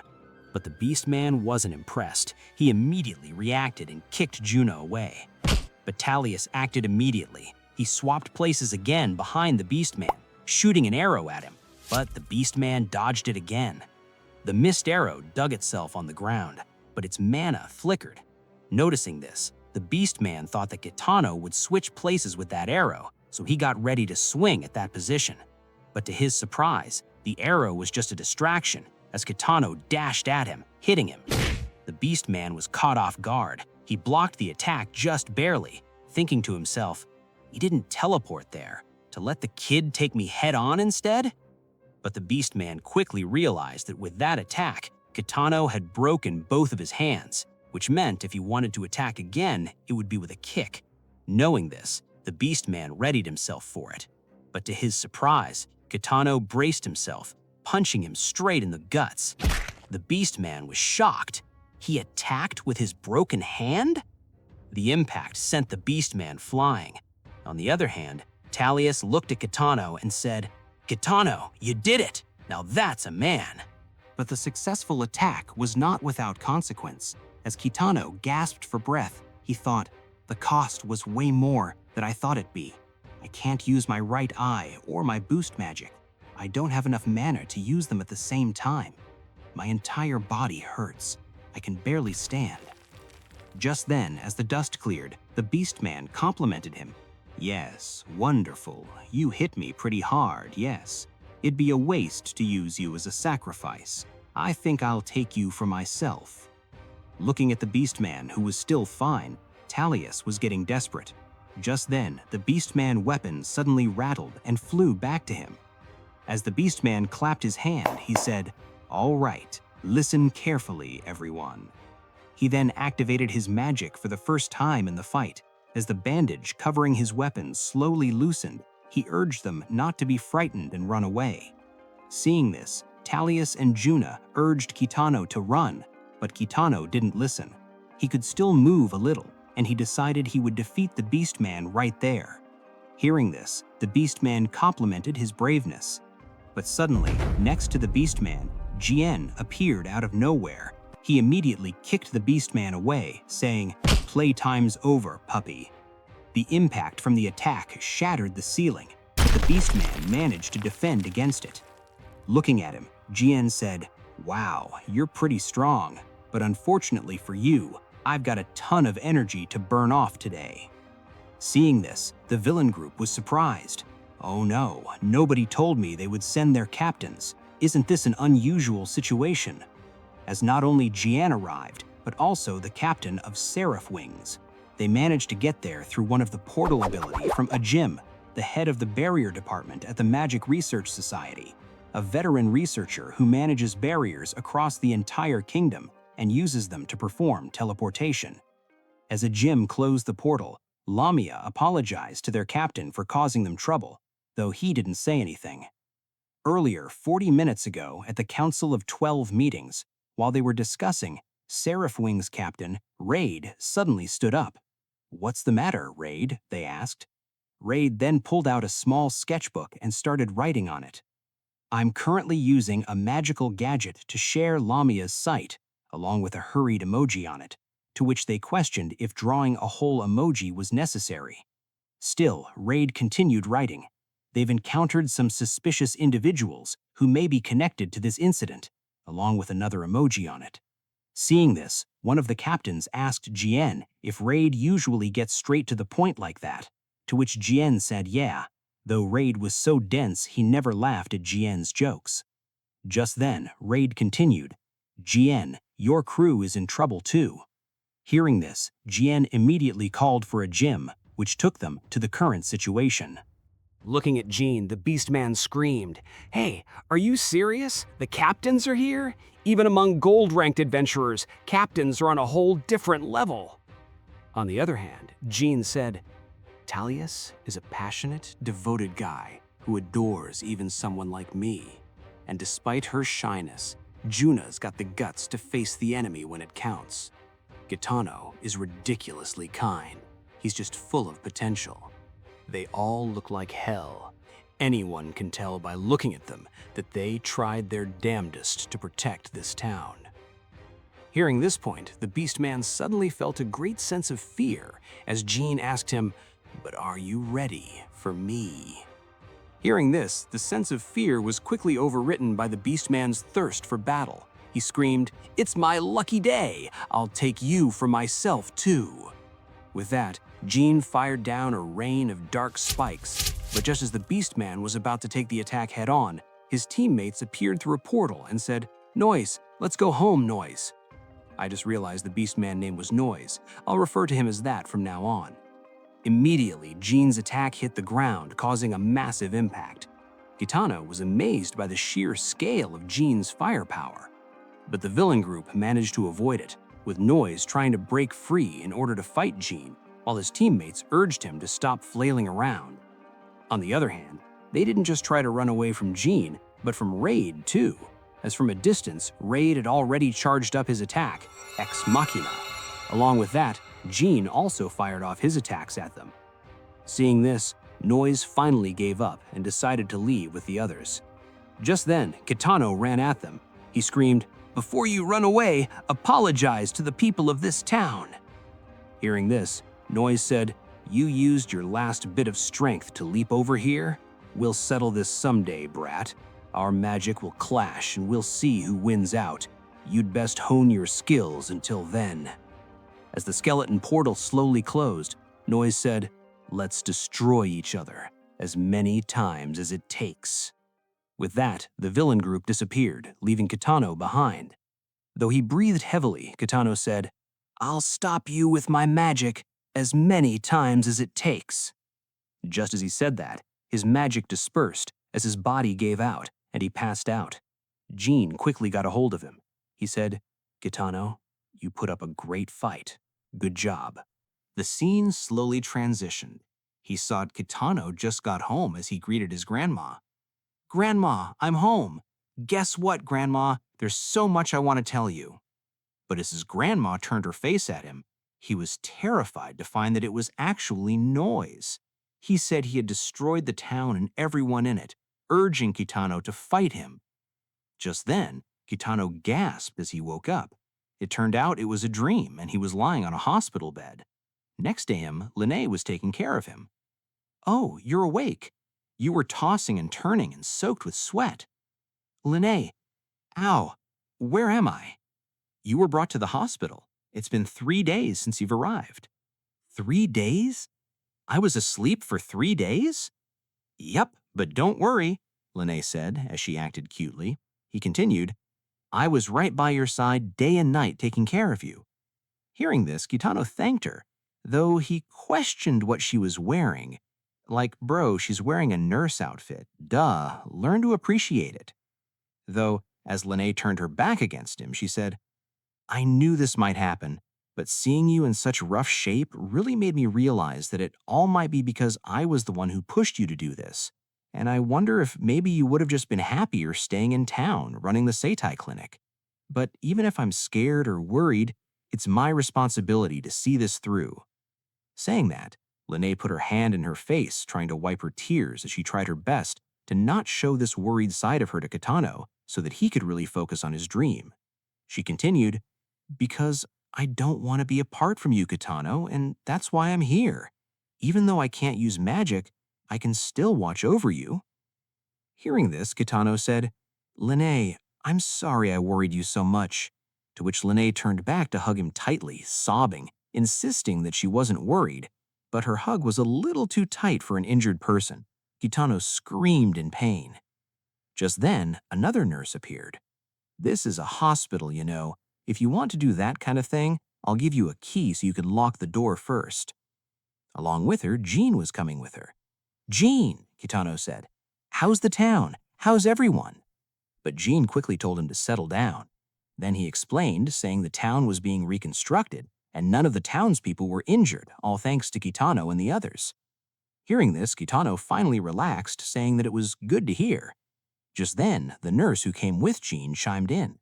Her name was Kureha, as she put on an intimidating smile, saying, "There's nothing good about it. You got way too carried away.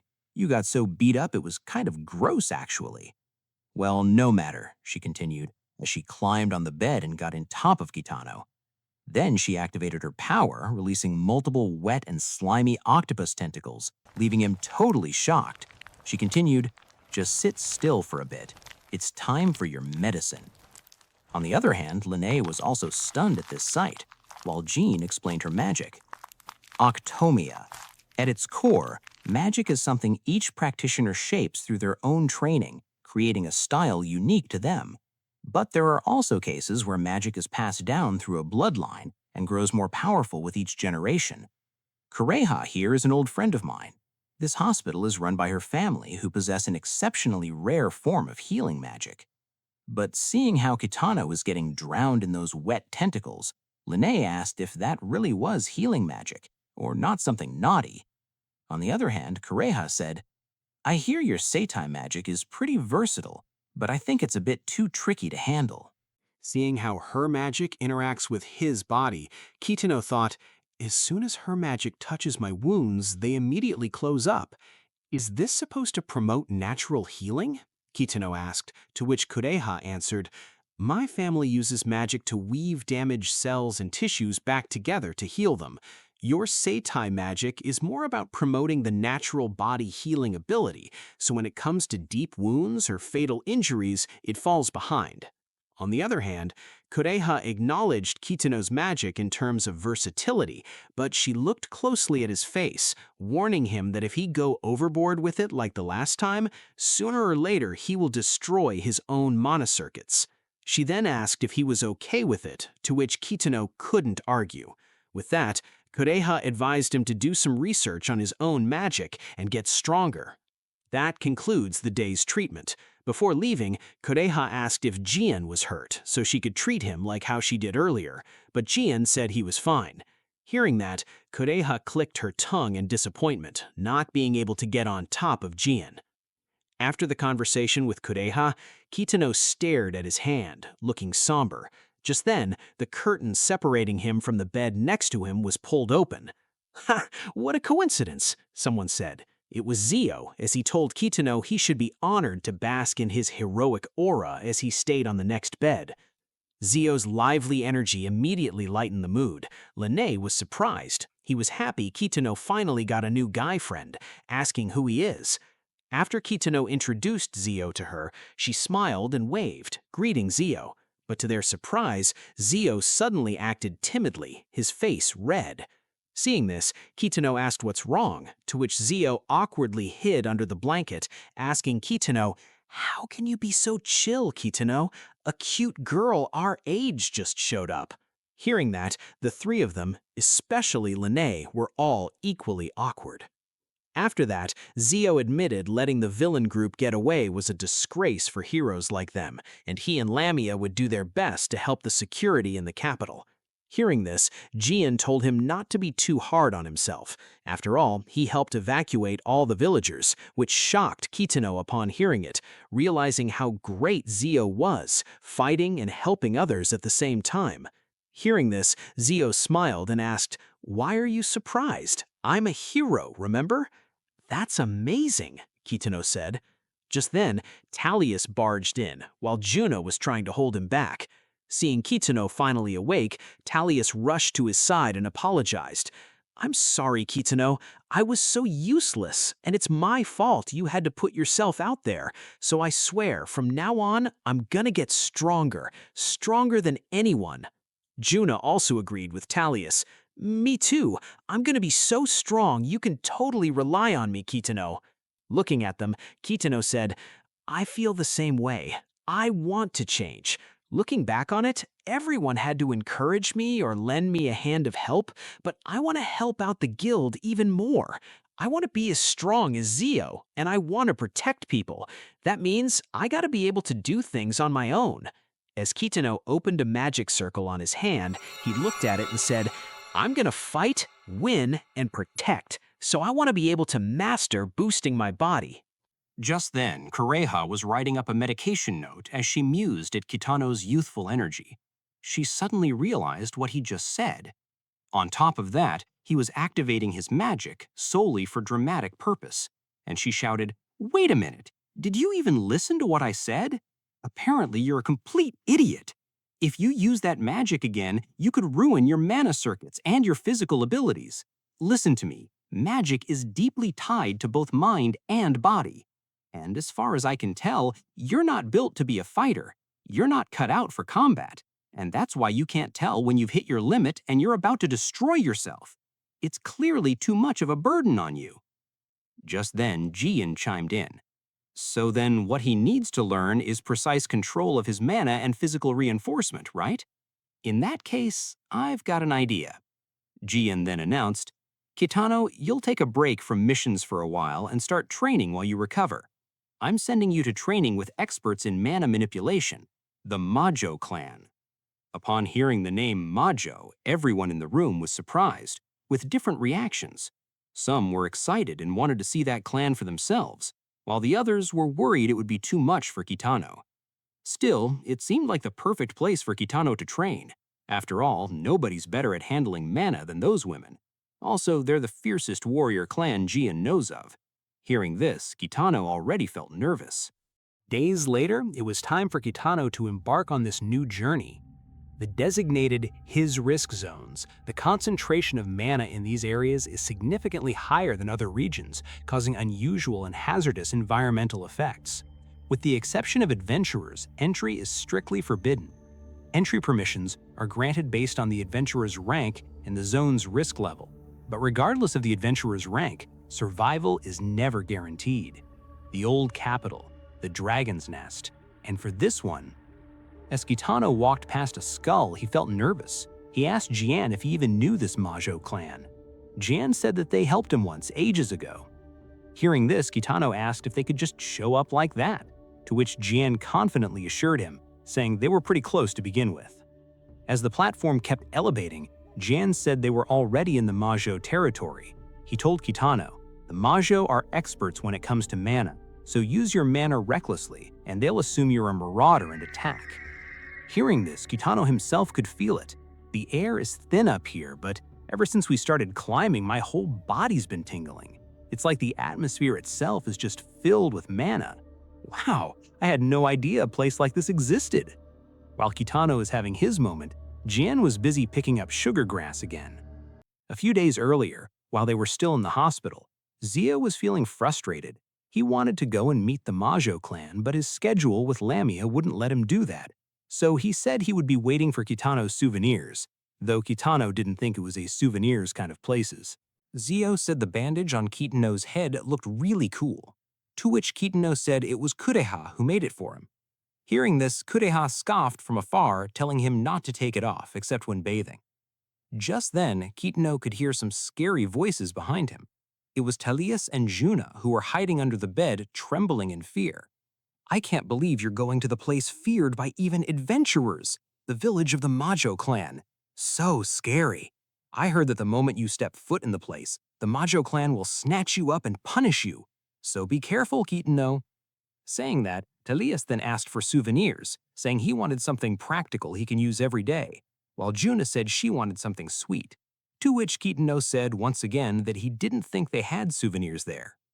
Just then, Linne said she was worried, asking to come with him, but Kitano insisted that it was more dangerous for her than for him. Hearing this, Linne sulked, saying she didn't want to go anymore, and Zio scoffed at Kitano for saying harsh things. Well, back to the present, only Kitano and Jian ended up going. As they were having a light meal, Kitano thought, "I don't want to worry Linne any more than I have to. Don't be scared. I gotta get stronger. At least until I can protect those around you. I gotta get stronger at the Majo clan's village." Just as he thought about that, someone appeared behind Jian, who was still munching on food, a woman with her face covered. Kitano panicked. There's someone standing on the rock walls. Just then, Jian noticed her. Huh? Whoa! But just as he turned around, the woman recognized him. "That braid, that scar on your face? You're the criminal Jian, aren't you?" Huh? Criminal? Kitano was surprised, but the woman didn't waste any time. "Insolent fool, you disrupted the order of our clan. I'll deal with you, right here, right now." She then wound up her fist and delivered a powerful strike, breaking a section of the cliff. But to her surprise, Jian and Kitano managed to avoid it, riding on Jian's cloud. Still, Kitano was shouting at Jian. He asked, "She's from the Majo clan, isn't she? I thought you said you were friends." On the other hand, Jian was also confused. "That's weird." He then told Kitano to hang tight and not to bite his tongue, making him confused. Jian then said, "Change of strategy, we gotta go full speed ahead, straight to the Majo clan's village." But just as Jian was about to blitz away on his cloud, the woman blew a whistle, and suddenly a whole team of Majo members riding small dragons came up against him. Looking at the situation, Jian thought, this might be bad. And well, a while later, at the designated high-risk zone Sky Dragon, the Majo clan's village, Jian and Kitano was captured and sitting inside the palace, surrounded by all the Majo members, who were cursing them, wanting to punish them as criminals. Kitano was horrified. He whispered to the also trembling Jian, saying, "Jian, this doesn't line up with your story at all." Just then, someone ordered the members to stay silent. She continued, "I apologize for not being able to quell the malice in the village. Around this time of year, everyone's on their toes from preparing for the Lunar Fighting Festival." Hearing this, Jian thought the situation was resolved, and he said it was fine. But before he could finish, the woman continued saying of course she and the village chief were also on edge, and their timing sucked. That woman was the captain of the East Guard, Kariyu. Next to her was Latinum, captain of the West Guard, both of them standing before the village chief. Kariyu then continued, "I understand that you've come here because you want that boy to learn Majo techniques, but that's out of the question. Now go home before you get yourself killed." They continued saying they took pride in their technique, and they wouldn't teach it so easily, especially to a criminal like Jian. Hearing this, Kitano was worried. He asked what unforgivable crime did Jian commit to be treated in such ways. Just then, an old lady shouted at him, "I won't let you forget. Decades ago, Jian the monkey showed up here uninvited, saying he was going to train, then just ate, slept, and did whatever he pleased. If it weren't for the clan chief being merciful back then, we would have killed him on the spot." So in this village, being a bum violates their rules, especially men who are always doing whatever they please, which made Jian a criminal. On the other hand, Jian himself was confused. "I truly thought we'd be welcomed here." Hearing this, Kitano said, "Wow, you really have your head in the clouds, huh?" With that, Kariyu imped Kitano up, letting him go. Just then, Kitano said he wanted to ask something. Hearing this, Kariyu said no matter how much he begged, they won't let Jian go, but Kitano said, "It's not about him. I'm sure he can figure something out. Actually, I was wondering, do you feel any stiffness in your shoulders or lower back?" Hearing this, everyone was surprised. Kitano then continued, "Maybe it's because you're pushing both your mana and your body to their limits, but I feel like your pelvis is slightly out of alignment."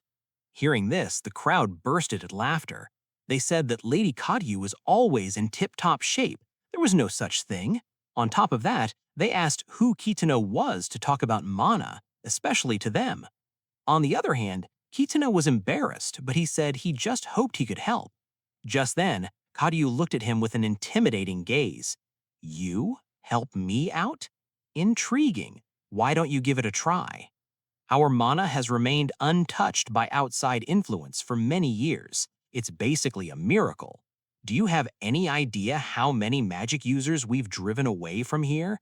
If you make your attempt and there are no changes, I'll return the favor with my fists. Hearing this, Kitano was terrified, but he decided to do it anyway. All right, then here goes." Kitano then used seitai magic, pelvic realignment, and his magic blasted into her lower stomach. Kariyu folded immediately, her legs shivering, her face bright red as she let out a loud whimpering. Huh? Everyone was confused. On the other hand, the sensation was too much for Kariyu. "What is this feeling? It's coming from inside me. My body feels so much lighter." Looking at her, Jian hyped Kitano up. "You adjusted her!" As the magic realigned her pelvic floor, she thought, So, this is his magic. Kitano then asked how she felt, saying if there's anything else, let him know. Hearing this, Karyu looked up, her face red as she was sweating all over, but she said, "No, it didn't work on me at all." Well, she was lying. Still, Kitano panicked, he believed it, and desperately asked for another chance, promising he would fix whatever was bothering her. Hearing this, Karyu panicked. She asked him to wait, but it was too late. Kitano started relieving her body again, and again, and again. Latina and the others looked at Karyu, whimpering every time Kitano touches her. The scene was so impulsive to them that everyone considered it an attack and began charging at Kitano at once. But just as they were about to attack Kitano, the chief stepped in. Everyone was surprised and backed off altogether. Seeing this, Kitano was amazed. So that was the village chief. The chief then called for Karyu. She asked how Kitano's magic was. Hearing this, Karyu tried to act like she didn't feel anything, saying it was unremarkable and she was already fine from the start, but Latina quickly exposed her, saying she had been complaining about aching before. Hearing this, the chief looked over to Kitano and said, "I will take these two into my custody." Everyone was surprised. Kitano asked Jian what that meant, to which Jian said they might get stuffed and mounted. Just then, someone walked in. "I'm sorry, but I don't agree with that." It was Suzaku, the captain of the North Guard, who said, "We Majo can't be tolerated with outsiders who've entered our territory. One of them is a terrible criminal, and all of us want to see him punished. If the chief doesn't lead by example, it'll damage our pride as Majo. Don't you agree, Suzaku?" Hearing this, Karyu and Latina immediately rushed to her, pointing their fist at her. "Watch how you speak to the chief, Suzaku," Karyu said. Latina also agreed. "That's right, we follow the chief's orders. If you want to disobey her, then I'll shut you up." But Suzaku didn't panic. She asked if Latina wanted to fight her. Just then, the chief said, "I have no intention of welcoming the invaders, but I won't be discourteous either. Although these insolent men entered the Majo village without permission, one of the Council of 12 has personally come and bowed his head to request a favor. Being rude to someone like that is exactly the sort of thing that would damage our pride as Majo. Don't you agree, Suzaku?" Hearing this, Suzaku finally backed off, but all the other villagers still looked at them with intimidation. After that, as they headed deep underground, the chief apologized for the barbaric treatment. Kitano also apologized for coming without permission. The chief then led them to a cell, telling Karyu and Latina to wait outside. Looking at the jail cell, Kitano and Jian were getting déjà vu from the first time they met. But as they walked through the door, they were surprised to see the cell filled with bookshelves. Turns out it was a library. Reading is their primary source of entertainment in this secluded village. Though they were prisoners, the chief allowed them to stay in this library. As the chief took off her cloak and mask, she revealed herself to be a much more normal-sized girl compared to her massive figure while wearing her cloak. She reintroduced herself. "I am Terasu, chief of the Majo clan. I give you permission to look upon me. Be honored, men." Both Jian and Kitano were surprised. Jian asked if she really just shrinked, while Kitano said she was now the same height as him.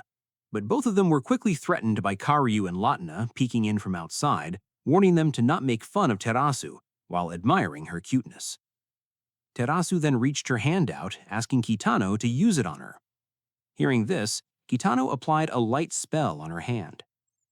Feeling the magic, Terasu said, "I see. Your magic is meant to be used for the sake of others.